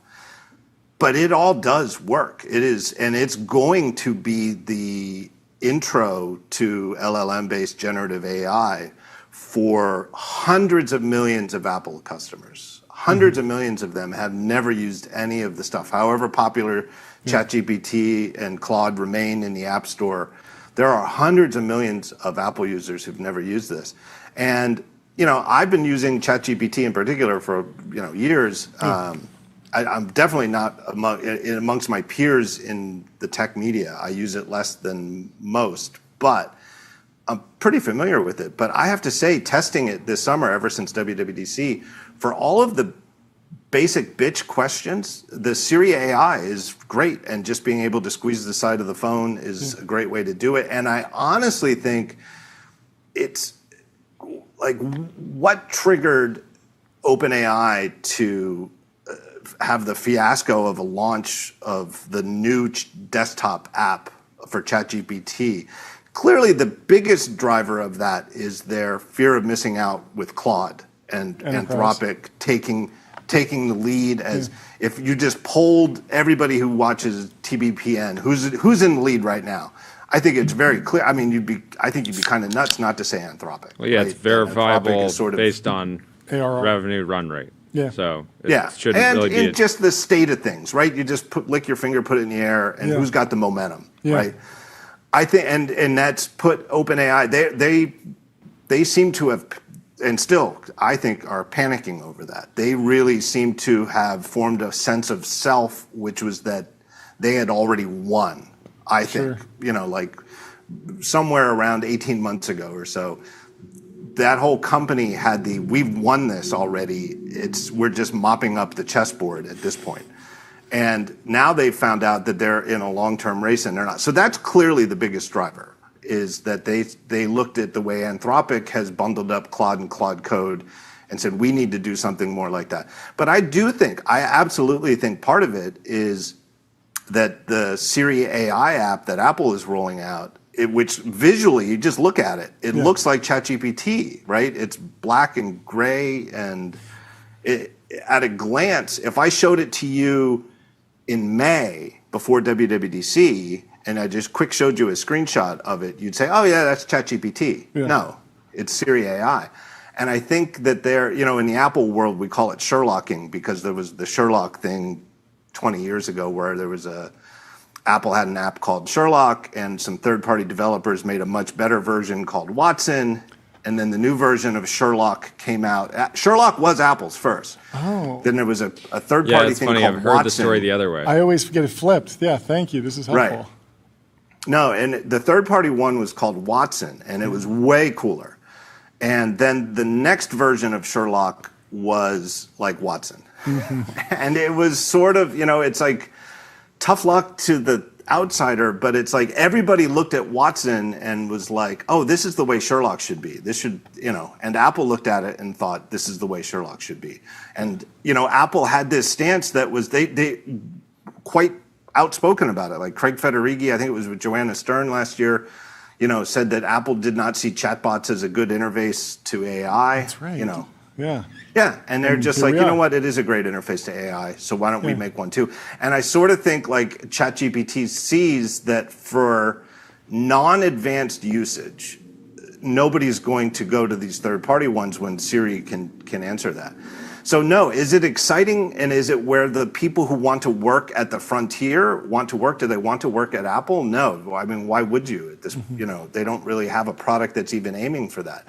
But Siri AI isn't aiming for that. It's just aiming for, the type of trivia questions that people just ask as like a one-off, two-off chat session. And it does a fantastic job.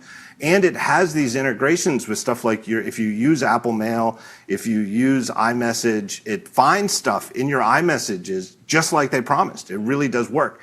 All of the stuff that's in my Apple Notes, I ask questions about it, and it just finds the answer to it. It's really, really useful. Is this impressive to people who've been following AI for the last 3-4 years? Not at all. But this is the Apple way, is take something that is super exciting, super cutting edge, and boil it down to its basic bitch core and put it in a way, a usable interface that normal people will be able to understand, and give it to everybody. Okay, let's play it out a bit further, because I'm curious where you imagine Siri AI goes. I've always felt similar to you in that there's so many questions that you don't need, incredible advanced intelligence. You just need a simple answer to something, and I can see a lot of that flowing through Siri.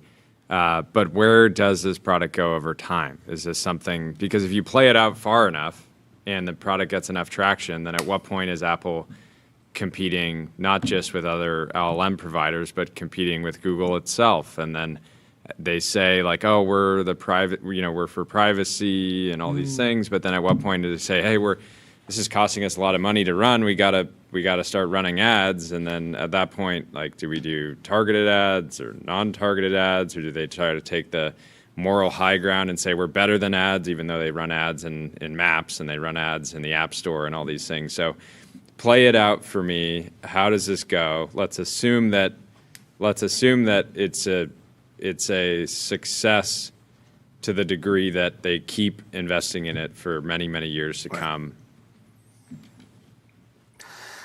The ad question is interesting because obviously Apple never had to or never decided to make a search engine for Safari. And they just sat on, you know what, we'll just have Google as the default, and Google will pay us for the traffic acquisition. And we all know from various court cases that however much they'd like to keep it under the radar, it's like $25 billion a year now. And it had been in that range, it's been a lot of money for a lot of time. And for a while, in the early era of Tim Cook's services narrative, even though it was a lower number 10 years ago, it was a huge percentage of Apple's quote unquote services. So Apple's, Tim Cook said to Wall Street, our growth area is services, and their services number kept going up, but it was really for a long while just the Google traffic stuff. Well, why would Google keep paying this much money? Because when people would search, you see the Google results, and what does Google show them? Ads, right? And there's a very simple, this is you see how this works for everybody. There's a sort of flywheel. Google gets all this traffic from the terrific audience, the demographically attractive Apple user audience, and is obviously very profitable at showing ads and search results. They pay a significant portion of that to Apple to have it as the default in Safari, and everybody just keeps searching in Google, and everybody can kind of bitch about the ads that have gone into the search results, but people still use Google. What happens with Siri where there are no ads? Why, how does that financial relationship work with Apple and Google for the back end? Like, who's paying for it? That's a real mystery. It's one of those questions where when Apple just reported results at the end of last week, every time I never listen because I find those calls they're like 45 minutes long and they feel like 45 hours to me. So I skim the transcript and I'm like, I would love if somebody could ask, and I don't think that they would answer, but if there's any kind of clue about how that. It's so interesting to me because Google is like, we're going to help Apple because we want to try to commoditize the LLM space because we're behind and our business is threatened for the first time because a billion people are using effectively another search engine, an answer engine, right? They're using ChatGPT, they're using some Gemini, they're using some Claude, but obviously by and large that usage is going somewhere else besides Google. And so Google makes the call to support Apple and Apple's effort to try to commoditize the sort of assistant category. But then through that, if you assume that partnership is going to be successful, then what happens to their existing Apple partnership? And then what happens to search over time? And then even with a demographic, even with a group of customers, like iPhone customers, there's a lot of people that are not going to sign up and say, I'll spend another $20 a month on AI with Apple, right? People already complain about the twice a month you see a charge from Apple, and it's like, what's that charge? And so there's the big question to me is Apple right now to me is positioning the entire company around being against ads and really pushing privacy. I see random out of home ads for Safari, and it's finally private browsing. That is already counterpositioned against Google, who is now their partner. And then eventually, I just think if you want to serve this product to the entire Apple user base, it will probably make sense to do ads. Then at that point, do they dance with Google again and use the Google Ads network? But it's so hard to see where this actually goes. They are, but Apple is dipping its toes into ads, right? The App Store is ground zero for this, where when you search in the App Store, they have a big ad in the top spot now. And sometimes if you're searching for, let's say, Signal, and like Signal is the example I always go to because they don't pay, they don't seem to pay. But if Signal, the Signal Group or whatever the organization is behind Signal, pays for an ad on the keyword Signal, you can buy your own name as the top result, and then you get an ad, and then you get the second spot too, because that's where you naturally show up. But there's, or you search for Roblox, or something that kids play, and there's sometimes there's gambling apps that show up in number one. It's crazy. And now they've added a second spot in the third spot. So for most things you search for in the App Store, the top spot is a paid ad, often paid for by the app you're searching for, but they're still paying. Now they're double dipping because Apple's taking the commission from the App Store transactions and making you pay to get the top spot. The second spot is the top natural search result, and the third spot is another paid ad now.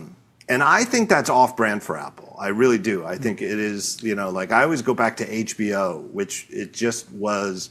When I was a kid, it just seemed too good to be true that you could watch movies and there were no commercials. And it's what's the catch? Well, you got to get your parents to spend, whatever, $10 at the time in the 80s, $10 a month extra on the cable bill. But it seemed like such an amazingly good bill.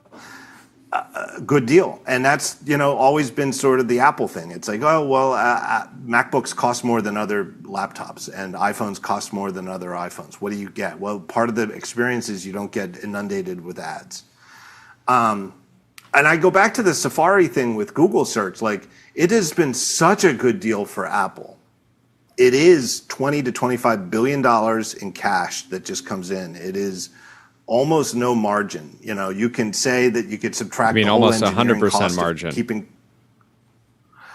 almost right at this. I mean, what's the salaries of the team that makes Safari and WebKit compared to $25 billion a year? Right, it's as close to 100% margin as anybody could reasonably get. It is year after year, and it doesn't look like Apple is serving you the ads. So you're just Joe Schmo Apple customer. You use Safari on your iPhone because it's the default browser. You search, you see ads. It looks like Google is showing you the ads, but it's like Apple gets all this money and their hands are free. That really can't happen with Siri, right? They could partner with Google that's to have Google sell the ads, but it's coming through the Siri. It would be, in theory, in the future, it would be coming through the Siri interface. I don't think they'll ever do it. I don't think they'll ever put ads in Siri. And I think, if anything, they'll put a cap on the number of queries you can do that need the server. Also, and I think, but then the question is Apple. The question is, you just play it out, and how much of a threat is Google creating an even bigger monster than the one they were trying to keep down in ChatGPT, right? If you help make Siri a massive success and there's no ads, and I have gone a year ago, I didn't use ChatGPT for really any product-based searches. I just still thought that Google was just objectively better if I was looking up a car or a piece of clothing or anything like that. And more of those kind of searches, I've just ended up in Chat because they have better images now, and I can be like, hey, I'm looking for this exact type of product. Just go find it for me. Find me the cheapest version of it. And so you would expect that Apple's maybe 2 years-ish behind, or maybe 18 months behind in terms of AI capabilities. But I could imagine 18 months from now, Apple becomes pretty good at finding you a product that you want, and you have Apple Pay built in. And it's they have your address, and Is crazy, and so you potentially just fully cut Google out in a way that doesn't even necessarily, that becomes a cost center for Apple and sort of cannibalizes Google's search revenue, but doesn't even necessarily get Apple that much out of it itself. And then like you were saying with on the App Store, it does. You're right in that searching for an app and then being flooded with a bunch of what feels like spam on an Apple surface area. The company that's meant to be dedicated to just giving you the most magical product experiences, it doesn't feel Apple at all searching on the App Store anymore, because Apple knows exactly the app I'm looking for, and yet they're serving me junk, right? And it's usually And the Apple monetization for the App Store should just be the commission they charge on all the transactions through the App Store, right? And that's controversial enough and has been the source of antitrust and all sorts of complaints. But at least in terms of, well, how do you profit from the App Store? The story was very simple. They take 30 to 15% of every transaction, and that should be good enough, right? Because you're paying, and if at some level as a consumer, you have to assume that you're paying at least a little bit more for everything you buy through the App Store because Apple is taking that commission. And to double dip and show, it'd be like HBO, you pay extra money and in the middle of the movie, they have one commercial interruption, right? And it's like with the World Cup where, they still don't have commercial breaks, but they have hydration breaks. Yeah. And right? And so it's like funny. that's sort of what it feels like with the App Store showing you these ads when you search. And it's like, I'm just trying to find a freaking thing. How about you just fix search? And their search still kind of sucks. So, Jordy, I think your big question is what's in it for Google, right? Why is Google helping Apple here? And I think it is from Google's perspective, and I don't think anybody knows. I really don't think anybody knows where any of this is going to be 4 years from now, right? It's so fast moving. But I think Google would rather dance with Apple, who they know, and they know what Apple culturally wants to do. And I don't think there's any kind of, Apple is doing AI research. They have AI teams, and they're, and I think Apple would obviously love to handle as much of this on their own as they could. But is anybody seriously afraid that 4 years from now, Apple is going to be the producer of the leading edge models, the frontier models? Nobody. And I don't think anybody really thinks there's even that they've got a path to that or that they're even trying for it. So I think Google is comfortable working with them where,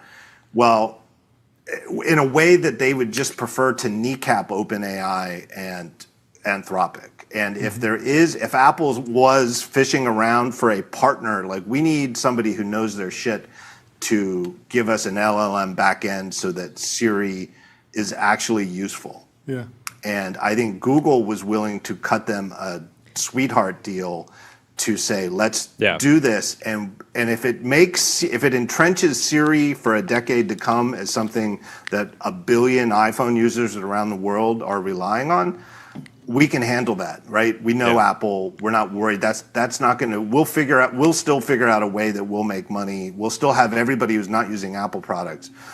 But a world where that 2 year ago deal with OpenAI, which now makes you laugh with the deterioration, to say the least, between Apple and OpenAI at a corporate level.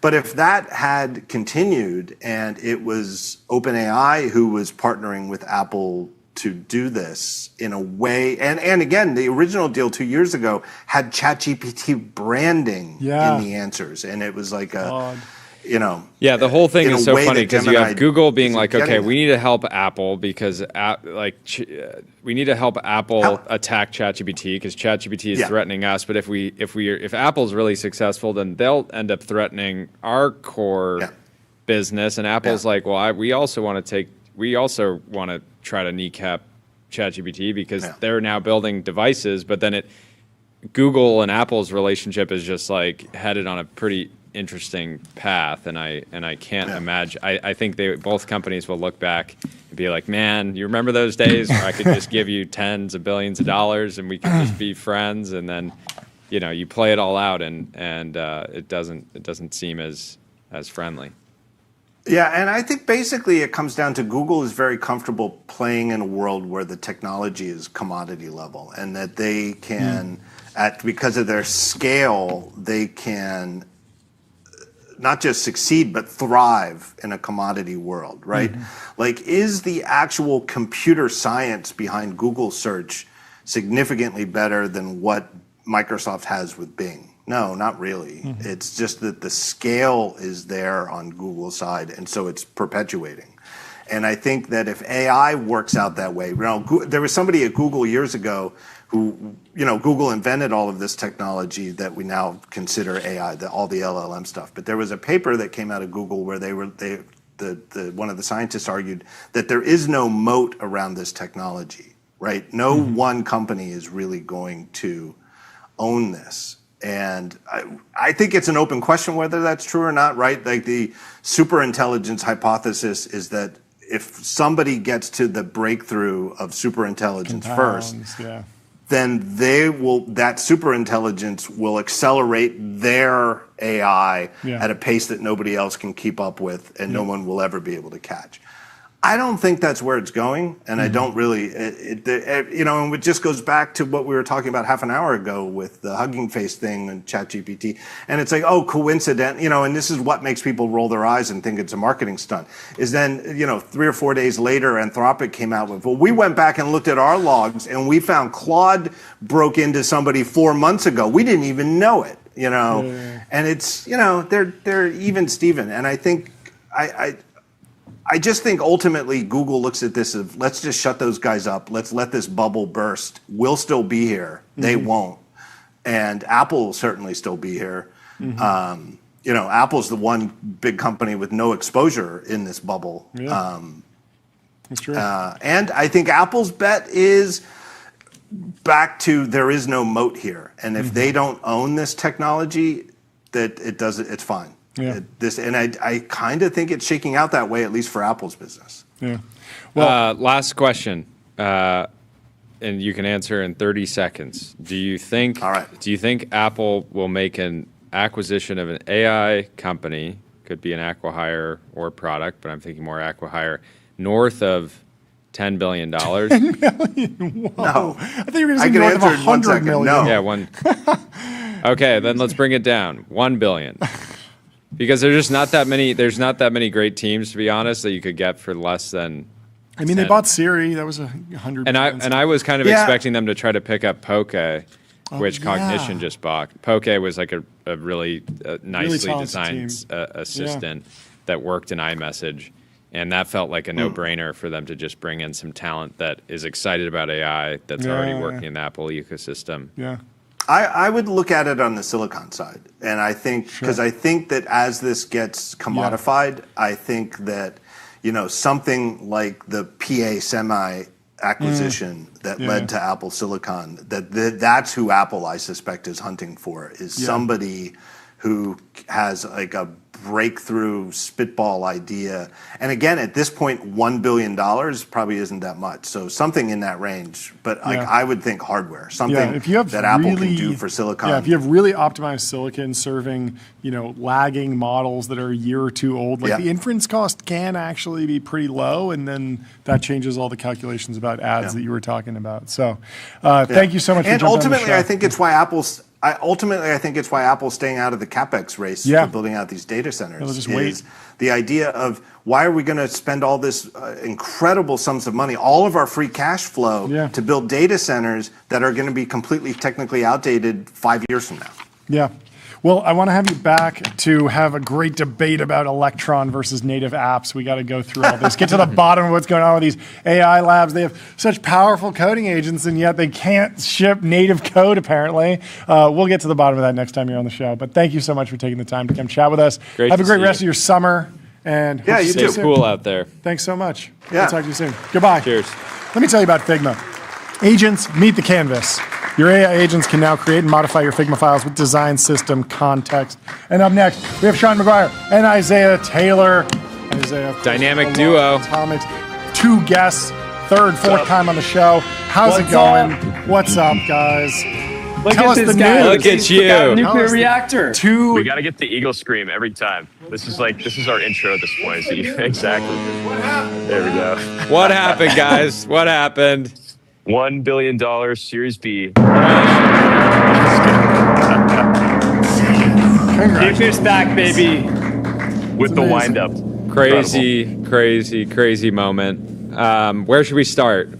Isaiah, you want to kick it off? Yeah, I mean, I'm right here in the reactor hall right now with the hardware. This is where I like to spend my time. And one thing that was just amazing about Sean's partnership in getting to know this company is he just wanted to know about the hardware. That's really my favorite type of investor. They're like, show me the stuff. Like, are you actually building things?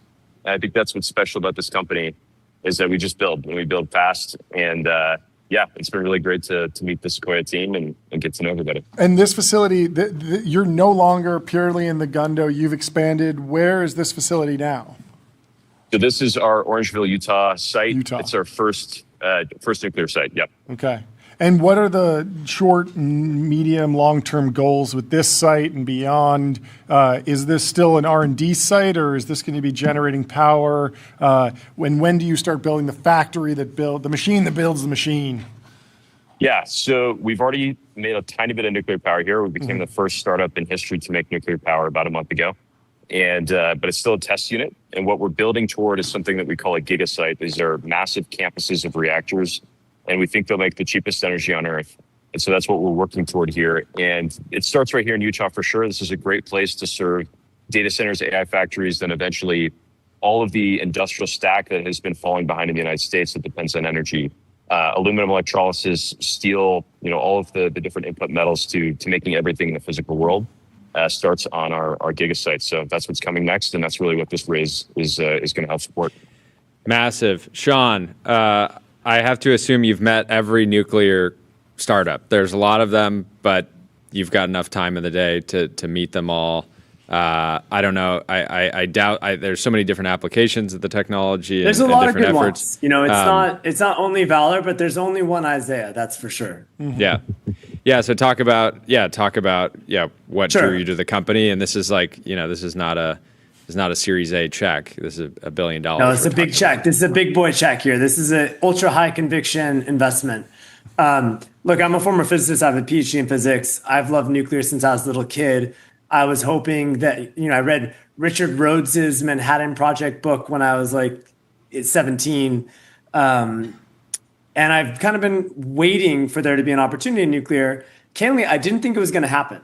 I thought we were just going to go solar battery or solar plus some other storage mechanism future, just given how regulated nuclear was. It just didn't seem like it'd be possible to get to scale. And then two things happened. One, power became important in the West again, which is pretty amazing.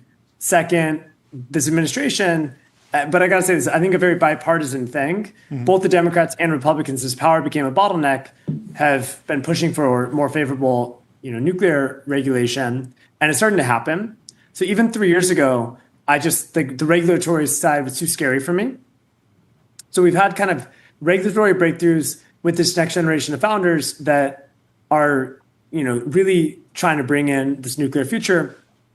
But for me with Isaiah, there were a few things. One, just when you get to know this guy, the level of intensity is psychopathic. And I mean this in the best of sense, but the day he went critical in this reactor he's in, first of all, he thought he was going to go critical the day before. It ended up being the next day. So he was up kind of all night, 2 nights in a row. Then that night that he went critical, they didn't go critical on 9 p.m. or something. There was a candidate he wanted to close whose partner was in San Francisco. So the day he went critical after not sleeping for 2 days, he got on an airplane that night to fly to San Francisco to have drinks with, a candidate and the guy's wife. I don't know what time he went to sleep. And then the next day he's back in, I think it was Utah, maybe Los Angeles. But getting to know Isaiah, the level of intensity is just absolutely incredible. And candidly, the only person, I don't know many people that have this level of intensity. And then just one more thing. Something that I learned, a mistake I made in the space industry was, Elon started off trying to build the Falcon 1, which was a pretty simple rocket relative to, what NASA could do in the, 80s, 90s. It was like a 1960s rocket, or maybe even earlier. And there were all these other companies that were telling these advanced science stories. We're going to use carbon fiber, vehicle frames to have, less mass, or we're going to 3D print the rocket. Yep. So So other people were trying to do this very advanced technology to have better mass ratios, et cetera. And Elon was like, I'm going to do the simplest thing possible, put up one satellite, get that revenue, and then go from there to something that's, Falcon 9, pretty damn hard, but still not state of the art compared to what NASA had done in, say, the 90s. And then from there, go to what's truly state of the art, reusability. And then from there, go to Starship, which is just completely pushing the limit.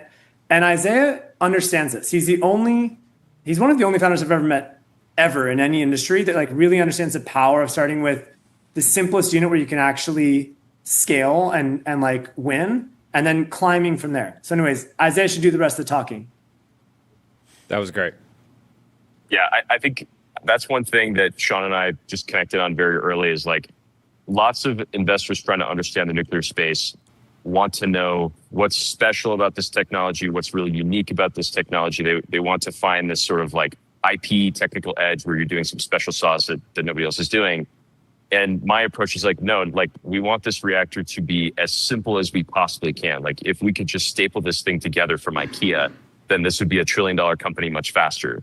And so there's like two philosophies that we use in building the reactor is we try to buy things that are completely off the shelf, like 100% commodity, or we make it ourselves. And there's very few things in between, right? There's very few places where we have a supply chain that's dependent upon the existing nuclear industry. Because if you think about it, we're trying to go 100 times faster than the nuclear industry's ever gone before.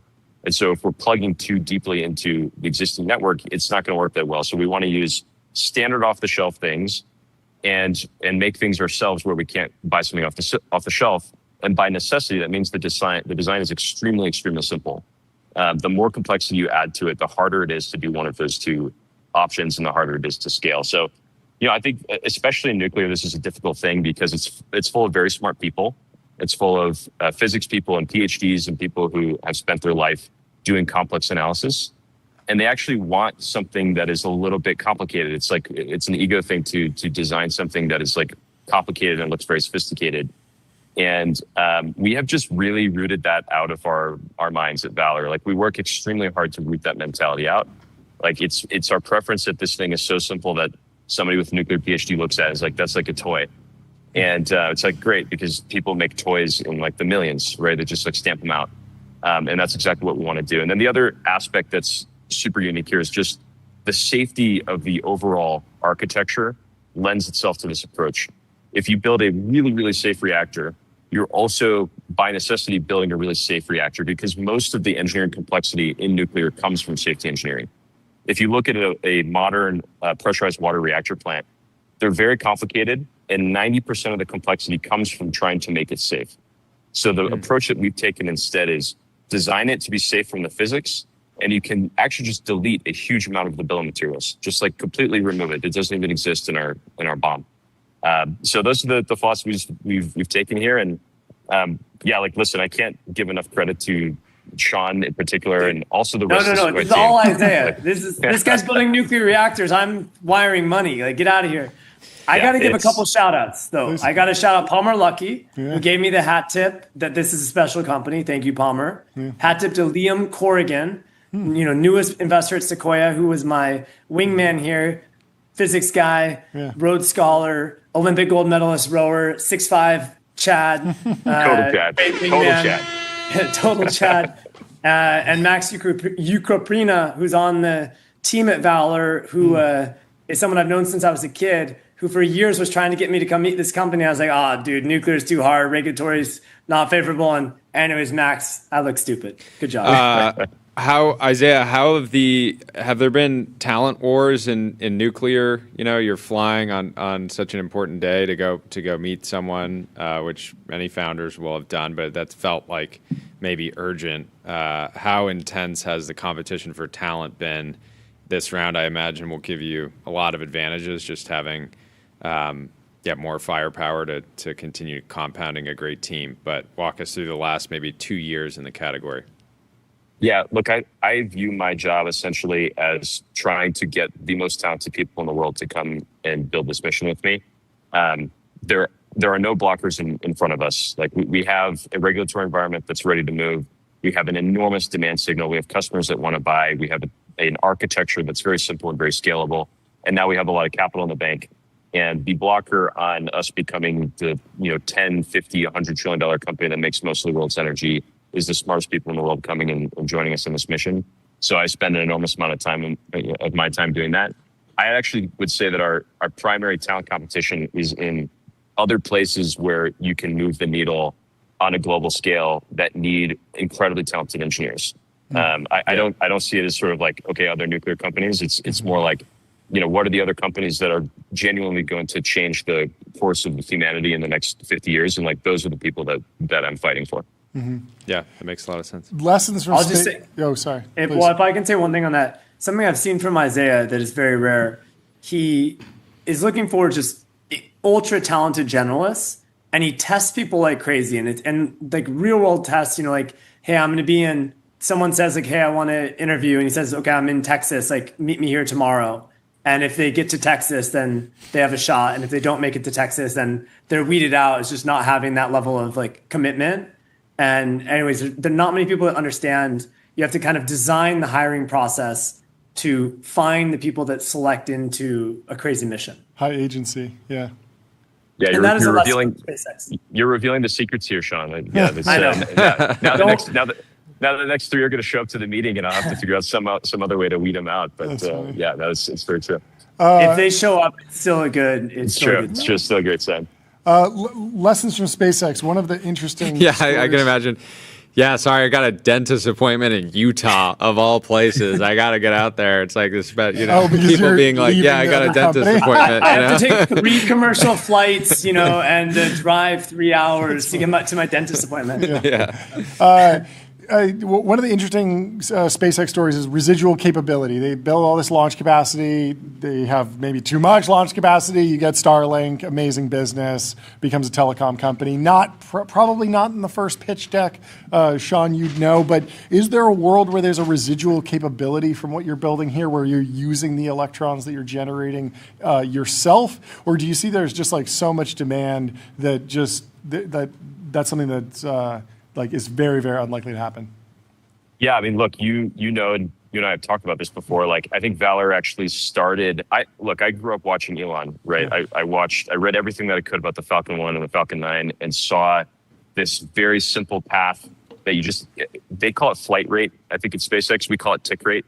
Tick rate is basically how quickly can you go from cores turning on. Each one. It's like a look back average metric of the time between new cores turning on. And it is predictive of who's going to win, who's going to have the lowest cost and the highest capacity and all these different things. And we actually started with the idea of that excess capacity and being able to make the world's commodities, right? Yep. And I think that the AI thing happening as quickly as it did and power prices changing so dramatically where people will sign a $200 PPA is like, okay, obvious that we should sell electrons. Yeah. But no question is our long-term vision to actually have the cheapest energy on Earth and to use it for our own things. I mean, we see a vision of the world where steel is just way cheaper than it is today. Aluminum is way cheaper than it is today. The manipulation of matter is a lot cheaper because you have robotics hooked up to AI that's doing matter manipulation and vision, and all these things just take energy. And so it'll be interesting to see where we decide to play in the stack. I think we want to be in the business of turning on thousands of reactors primarily. But there will be a couple of massive markets that we attach to that we can just make at a competitive price that no one else in the world can cut. And also, the nature of the AI boom is that you need a lot of energy in a single place, which is perfectly suited for you, as opposed to if we were in some boom where we need everyone in their pocket needs twice as much energy, you would have to maybe transform into another source of energy or do something else in the supply chain. Sean, did you have something? I agree. I concur. Violent agreement. Fantastic. Yeah. Well, thank you so much. Yeah. Well, awesome. Yeah, I was just gonna say the AI thing perfectly matches gigasites, right? The idea is nuclear is a thing that benefits from extreme scale. Yeah. If you could build 1,000 nuclear reactors right next to each other, you should. You will get the cheapest energy anywhere in the universe if you do that. And so AI is the perfect thing to do with that first. But we will do many, many interesting things with it over the next century. Well, congratulations. Thanks and for good having luck. us. Thanks Excited for you guys to partner up. We'll talk Dynamic to you soon. duo. These tag Great to see teams you. are fun. Peace. Goodbye. All right, Cheers. Bye. Let me tell you about MongoDB. What's the only thing faster than the AI market? Your business on MongoDB. Don't just build AI, own the data platform that powers it. We're going back-to-back energy rounds Back-to-back with another back-to-back beat. billion-dollar round. We have Justin Lopez from Base Power Company. Justin, how are you doing? Good. Welcome to How the you show. doing? Good to see you. Give Great us to the see you. news. What happened today? raised a bunch of money and Not just a capital raise, though. Break it down. But first, for anyone that's been living under a factory, reintroduce base power, what you're working on, why it's important, and then I want to talk about the news under the headline from today. Yeah, so welcome to Factory One. Good to see you guys. Thanks for having me on. Today we're announcing 3 different things. Number 1, launch of the factory that I'm sitting in right now. It's behind me, that builds batteries. Number 2 is $1 billion raise at $13 billion post-money valuation. And the third thing is Base Core, is our fully custom designed, engineered, installed, manufactured here in Texas product. What we do is we design batteries, we manufacture them here, we install them on homes, and then we own and operate them as a distributed fleet, distributed power plant. That's the business today. Incredible. Talk about the decision to not announce the factory or talk about the factory very much until it was actually producing products. Yeah, it's like I put this on X, but a lot of factories get announced with a bunch of people in suits and hard hats shoveling like an ounce of dirt, and that's cool. It's groundbreaking. That's exciting and all that. But like, factories are meant to make stuff, and we wanted to make stuff beforehand. So we're doing that today. We're just getting the line ramped up. The station behind me is starting to build some modules. You'll see some come through as we talk here. But look, you want to have the real deal ready before you talk about it. That's right. And when did you guys actually break ground on this site? Because I imagine the site was already here. So this is actually the old printing press of the Austin American Statesman building. We started building the equipment behind me about 5 months ago. So it hasn't been a super long time. And we started warehousing here about 8 months ago. Previously, we had a smaller facility just north of here in Austin. But we're live and running now. Very, very cool. Talk about the state of the business overall, how the market in Texas is evolving, what people can expect from Base over the next couple of years in terms of new markets and things like that. Yeah. So as I mentioned, look, we install batteries on homes. Turns out there's a lot of homes, not just in Texas. So we recently launched our Chicago market, and we've also launched, I think it's 6 or 7 utility partnerships now here throughout the state of Texas. You'll see us announce a few new states and a few new utility partners, hopefully by the end of this year, as things get signed and under contract. And it allows us to go into more states. Here in Texas has got a partially deregulated market, which means that we can go to market without having a direct relationship with the utility. In other states like California, where I'm originally from, in Michigan, those are regulated states, so they require deals with utilities. So we have 2 go-to-market motions, regulated and deregulated. Both work in various different states in the country. And look, the goal is to have a battery on every home in the U.S. and eventually internationally. We've started here in Texas. We're in all the major markets now, also in Chicago, but we'll be launching new ones here pretty soon. All right. If somebody's a homeowner in Chicago or Austin or Texas broadly, give us the elevator pitch for why they should install Base. Look, so we make your power more affordable, more reliable. So if you're in a place like Houston or Dallas where you can choose your power provider, you sign up with us. We sell you electricity every month at a very affordable rate. We also put a battery on your home that is only typically a few $100s, depending on exactly where you live. That provides you backup protection if the grid goes out, and also supports the grid when the grid's up and running. That's how we monetize and how we make money, is that grid support function. And so it's affordable, reliable power. That's the simple pitch. Is there an element of price savings from drawing power from the grid at low rates, storing it, and then reusing it in the house when rates would be higher, and just sort of load balancing at the house level? That's exactly right. That's basically how it works. Okay. So we charge the battery when energy is abundant and available, when there's not a lot of stress on the grid, and then we discharge it into the home. And sometimes if we decide to spin the meter backwards, push back onto the grid, when there's some stress on the grid, or when there's peak demand times. That typically happens, in the dead of winter and in the height of summers. Okay. What about throughout the day, throughout the week? Like, when are typical peak load times? Because during the day it's hot, people are running air conditioning, but at the same time, that might be when solar panels are collecting energy. So, what is the actual reality of like a typical grid, the Austin grid? Does this vary grid to grid? What is the differences and the nuances of load balancing?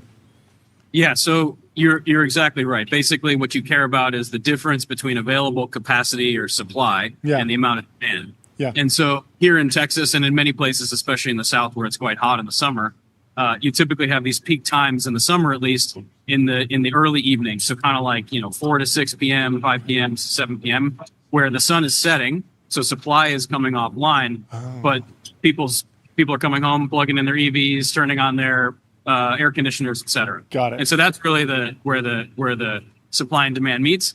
Then in the winter here in Texas and in many places in the north, you have these early morning peaks. Basically, people are waking up using more electricity. Your electric heaters are coming on, and they're on throughout the night, but the sun hasn't risen yet. And so batteries help fill those gaps. That's at the macro level. And then at the more micro level, they're also able to shave peaks off of the lines on the grid. So you might have enough capacity in aggregate in bulk, but one part of Houston or Dallas or Chicago may need support. And so because we've got tens of thousands of these systems out there, we can say, look, in this neighborhood, we need some support. We're going to discharge just in that neighborhood. And that's the beauty of having a high volume of systems. I see a lot of robots of different types moving around in the background. Where are you guys getting the most leverage from robotics? I can imagine as you started the facility, it can make sense to figure out the sort of process using a lot of your human talent. But where are you guys getting the most leverage, and how automated can this become over time? Can it become fully lights out factory? Is that even something to aim for? But what's your view on all that? Yeah, robotics is a great place, but it doesn't have a place for everything. There are certain tasks that do not make sense to automate, or at least not as a starting point. And then there are other tasks that do. So like what you see behind me, you've got the robots that are driving through the tunnel, and that tunnel is placing these stacks of battery cells that are created also by robots outside of the frame here. That is a great thing to automate because it's relatively heavy, relatively repetitive, and requires a lot of fine precision. Then there are other tasks, loading in certain components, testing certain things that require a little bit more finesse, a little bit more dexterity, that are pretty hard to automate. Not impossible, but harder. And so we've said, look, we're not going to automate those as a starting point.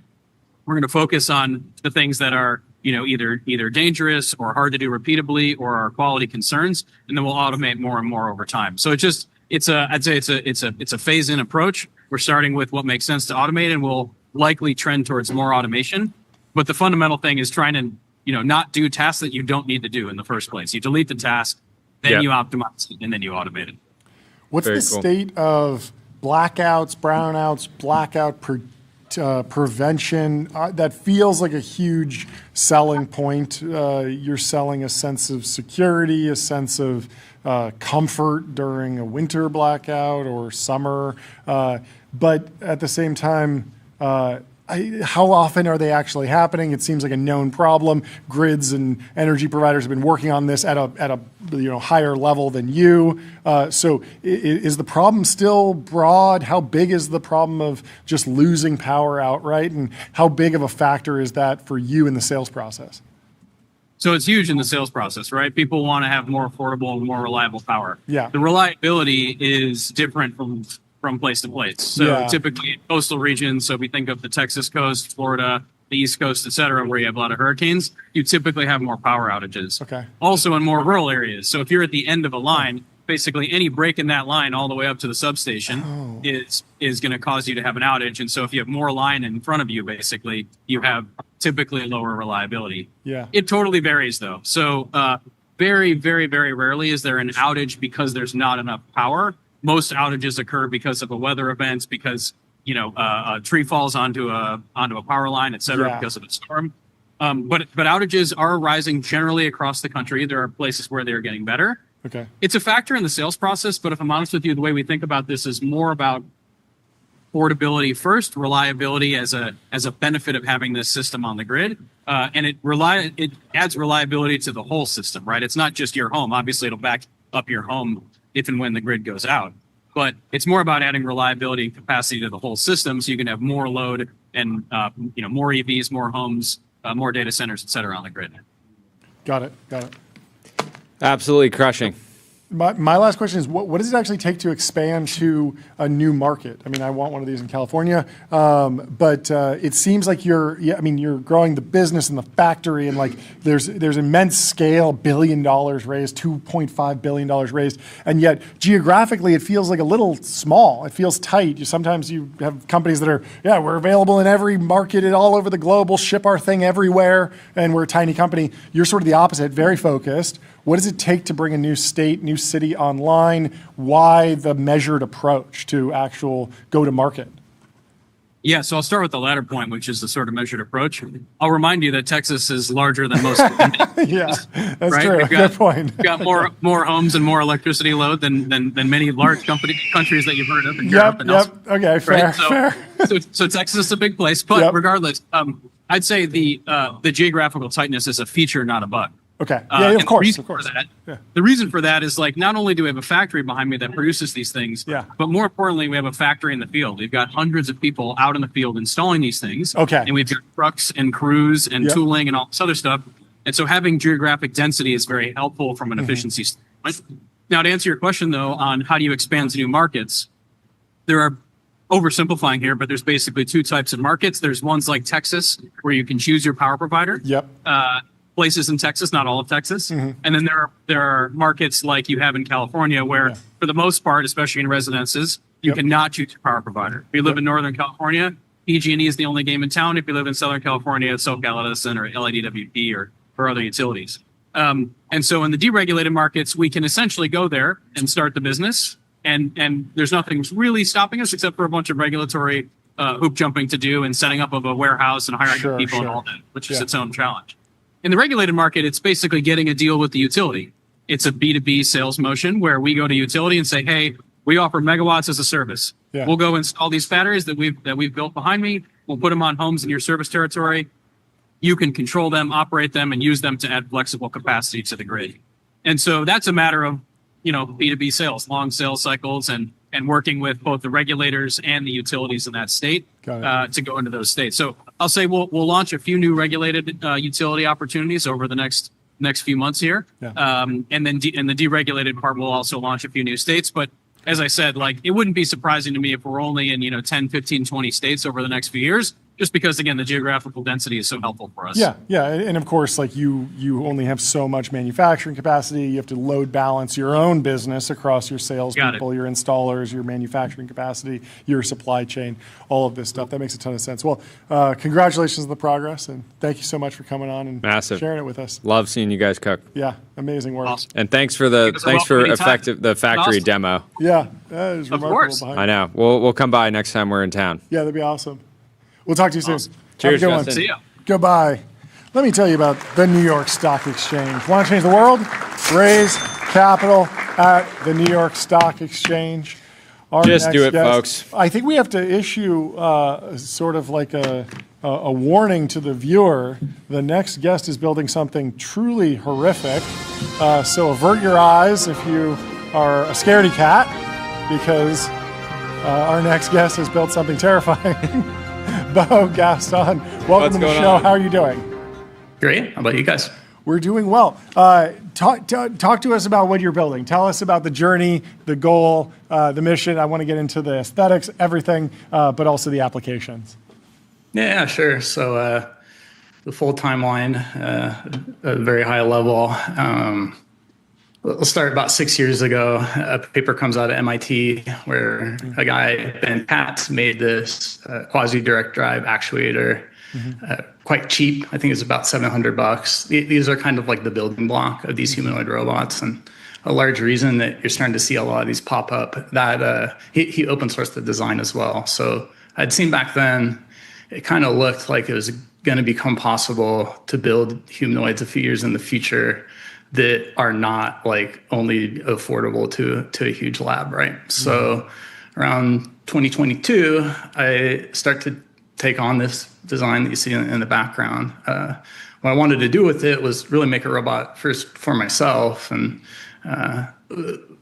what I would like to do with the robot is, not do the dishes or fold my laundry. You want this thing to do the dishes? No. He's saying he doesn't care about a robot that will do the dishes. Oh, okay. Yeah, that'll seems be like the he next wants software update. Sure. I wouldn't try that quite yet. Okay.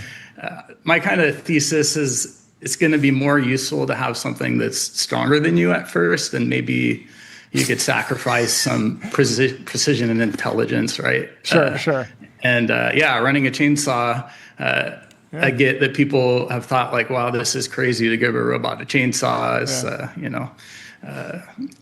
a bit scary, but I mean, what's really scary is operating a chainsaw as a human. So I kind of looked at that, which is something I'm well familiar with living out here in the woods. So my kind of thought is this is a good tool to start with. I mean, running a saw is the most dangerous job in the U.S. It's 130 per 100,000 workers per year. It's 30 times more dangerous than the next most dangerous job. Wow.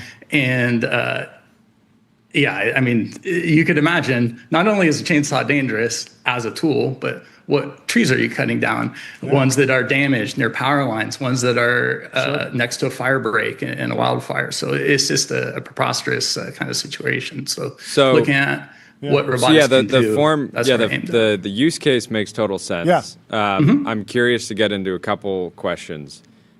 We should start with, I think what everyone's wondering is why make it look like, a demon from Hades. Especially for some of these like disaster use cases. I was thinking, I've been in situations where I've never been like really, really, really close to a wildfire, but I've been close enough where the sun gets a little bit, blocked and it's dark and a little hazy, and if I saw one of these things, kind of walking out of the smoke, I'd be a little freaked out, and I think a lot of people might feel that way, but yeah. So talk through the decision making on making it look demonic, and then I really want to understand like the actual functionality of the form, which we can get to.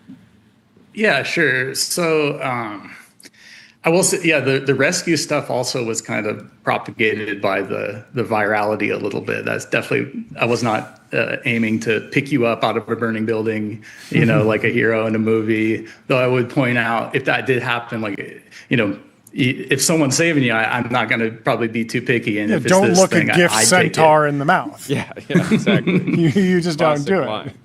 Yeah, but it's interesting with the anthropomorphic stuff on humanoid robots. Like, I think it's actually really disarming, and people kind of aren't understanding what's really going on under the skin, which you can see a little bit here. Yeah. But I don't know, like, have you guys ever used a drill press? Yeah.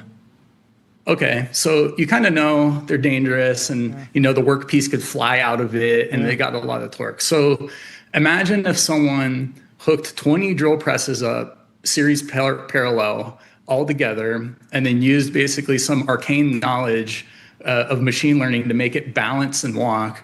This is pretty much what a humanoid robot actually is, right? That's around the same power that you're seeing on leg actuators on most humanoids today. We see those where you're videos going, where they go crazy. Where you're going is basically like a humanoid itself looks tame, but in reality, it's potentially incredibly dangerous to be around. So it's better to let people know. You're putting like caution tape on it effectively. 100%. You're telling the user, hey, this thing is a chainsaw. It's going to be doing work in a dangerous environment. You should be triggered to say, hey, I got to step back because this is serious business.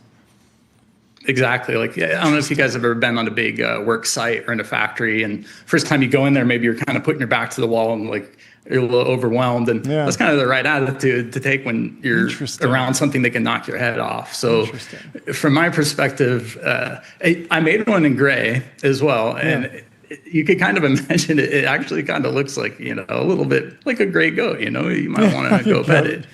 Yeah. So do you think you'll end up redesigning it? Because if you want to just show that at least like the head, because if you want to just show that it's dangerous, you could just have it maybe a speaker or a light that says like, stay 50 caution feet away. tape or, There's hazard a lot of way to do orange. it besides the horns, even though clearly it sounds like worked. you just wanted to make this. Sounds like you live in the woods. Sounds like you want a few Sure. of these patrolling around your house.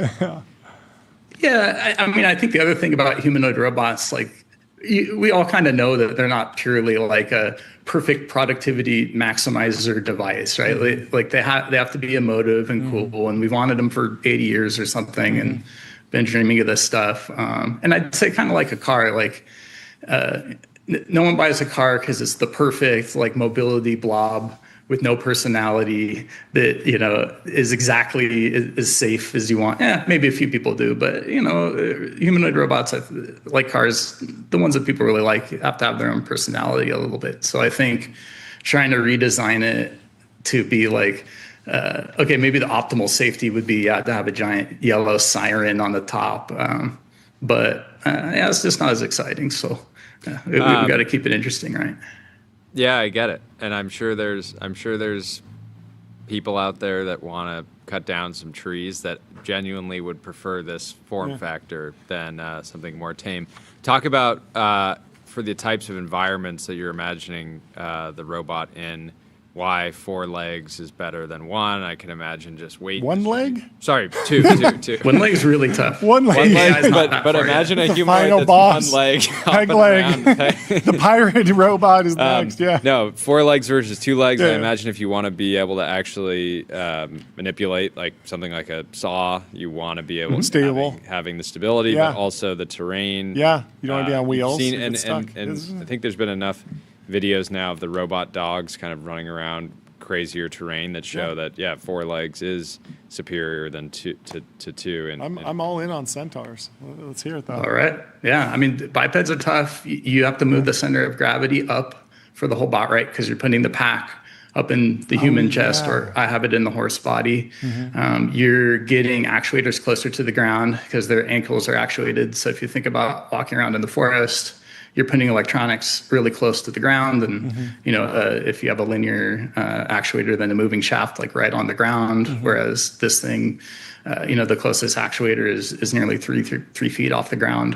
The way I'm driving the knee, it's easier. This is not a huge project. I think another kind of misconception from the viral explosions, like we're some huge stealth startup that's popping up and these things are going to go knocking door to door.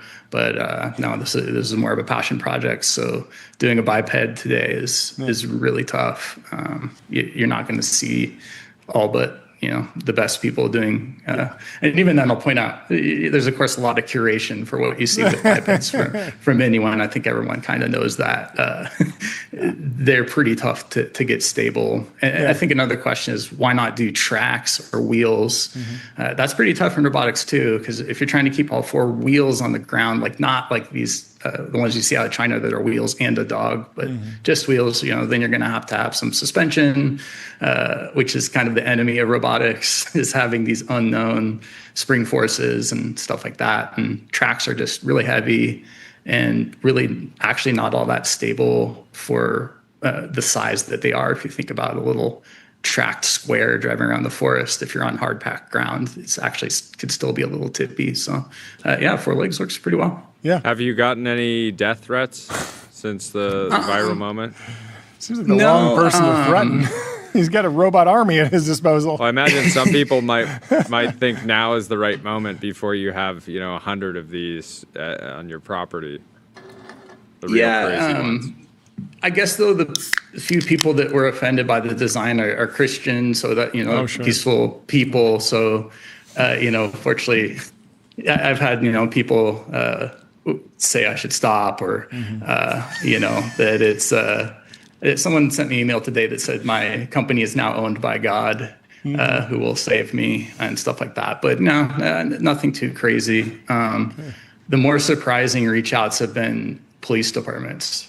That is what I wouldn't have thought would have happened. But reaching out to partner with you or arrest you? Yeah, to ask if it could be used for public safety. So, okay, yeah. No, I do. That if you've ever been at an event where a bunch of police cavalry Or have on been, and horses, and then there's just like People you know. just dissipate. Yeah. Yeah, yeah. Because there's something about being around a large horse where like it just doesn't. No, I was going to say the human feces. reaction. Okay. That gets. I hadn't even thought about that. Yeah. I just think for riot control, the horse is just like, it won't quite, it's not like you're going to get hit by a car, but there's a natural human reaction to sort of just moving out of the way. The chat wants to know about the pogo humanoid.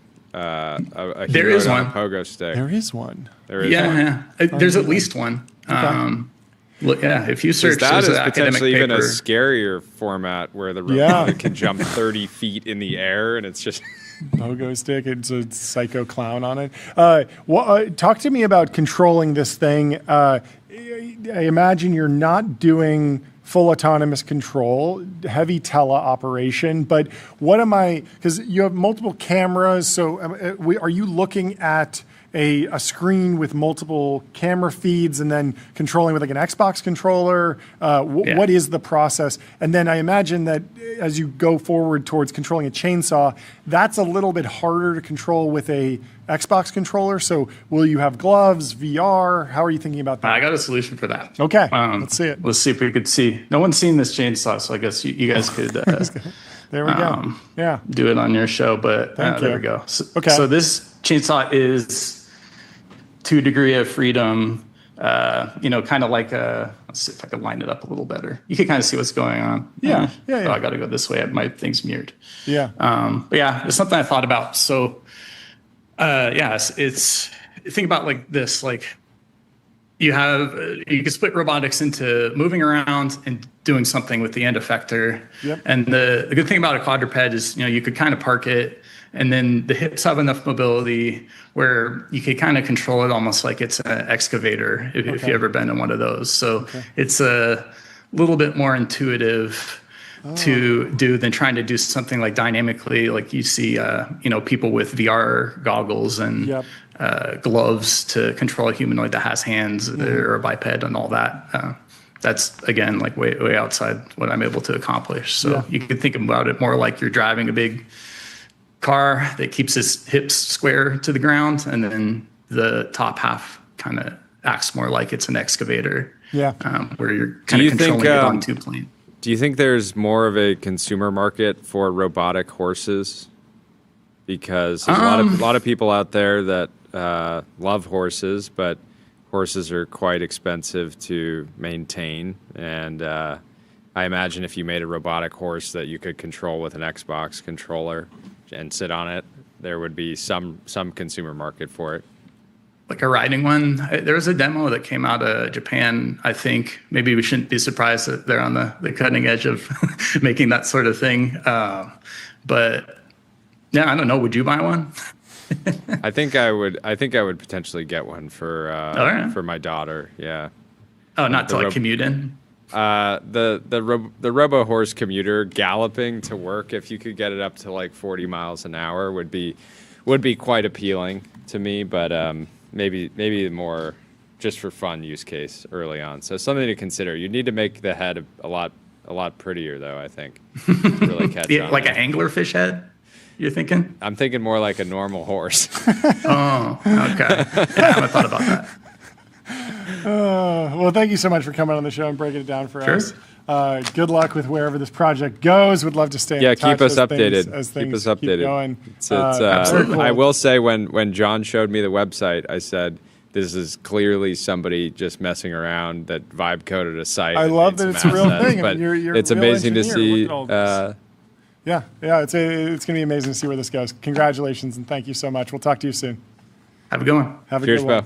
Up next, we have Ron Irrell from Intology. He's the co-founder, and we're talking about RSI, recursive self-improvement. Is it here? It might be.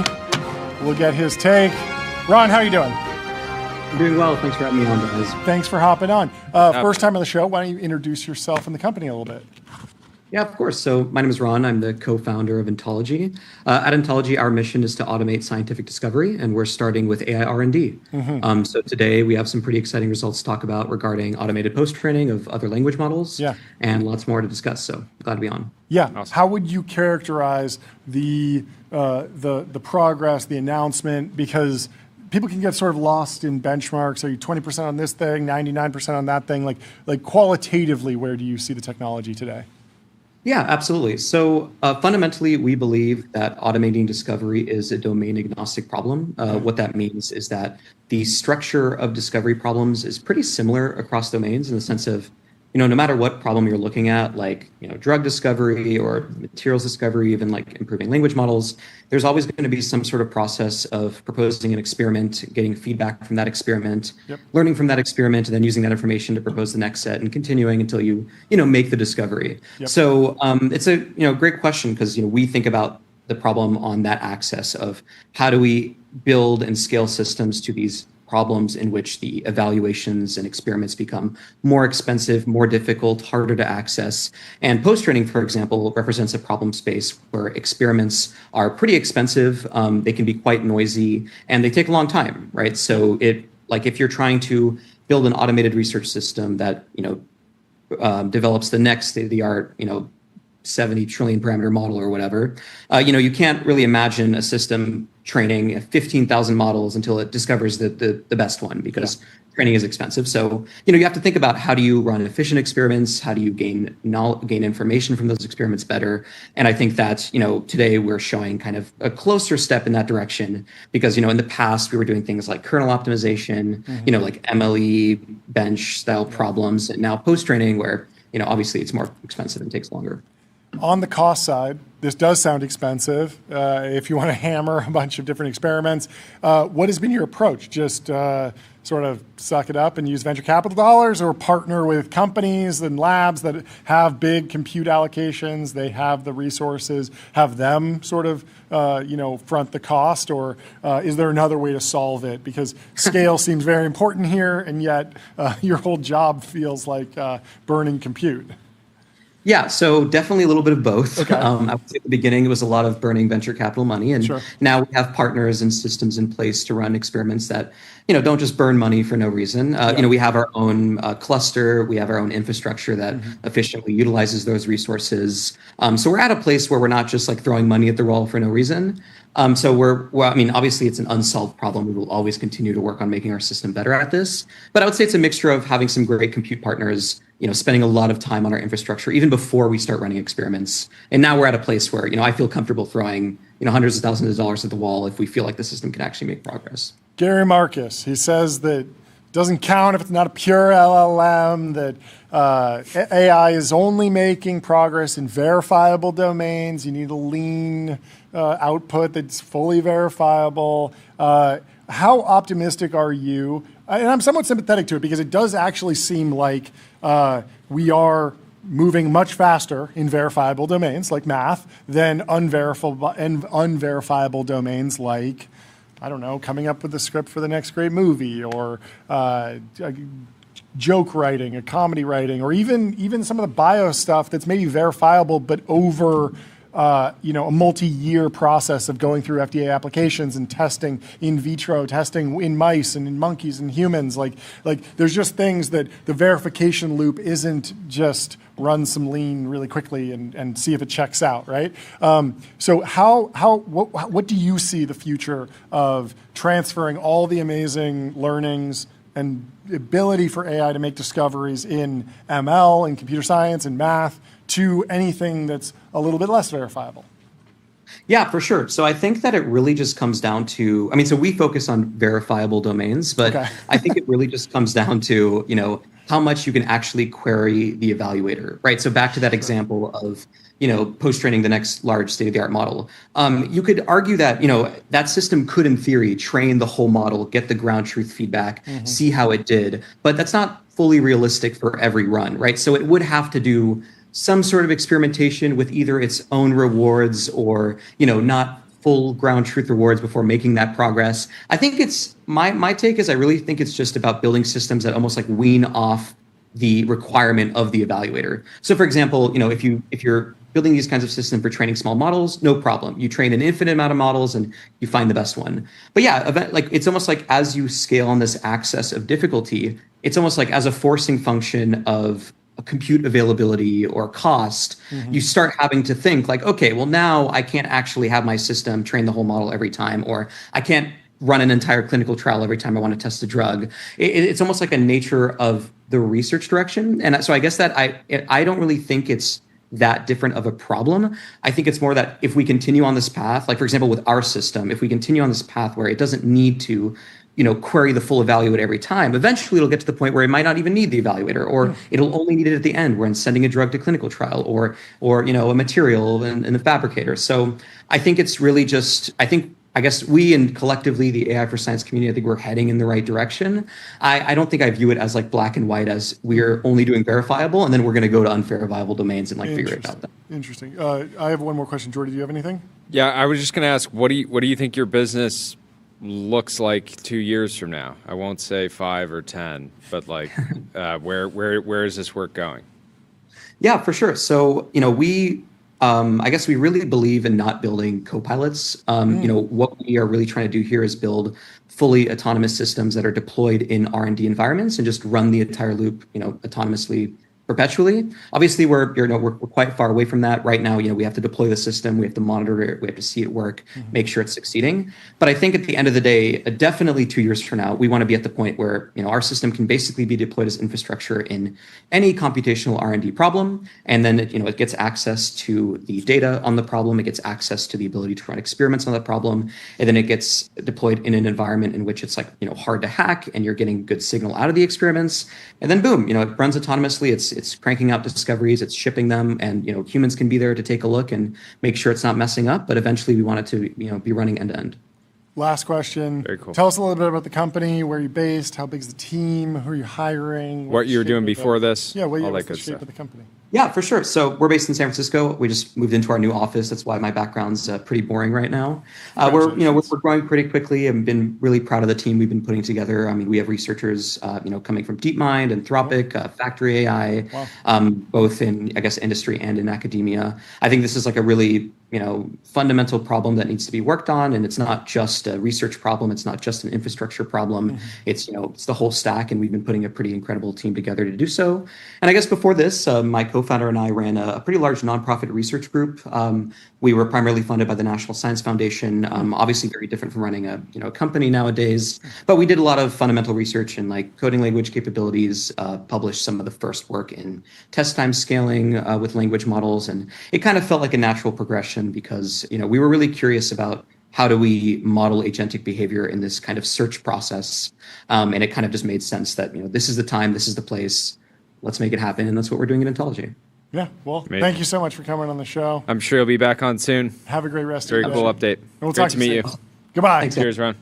Let's go to this Paul Graham post. He had such a wild experience as he bought a book. It was awful.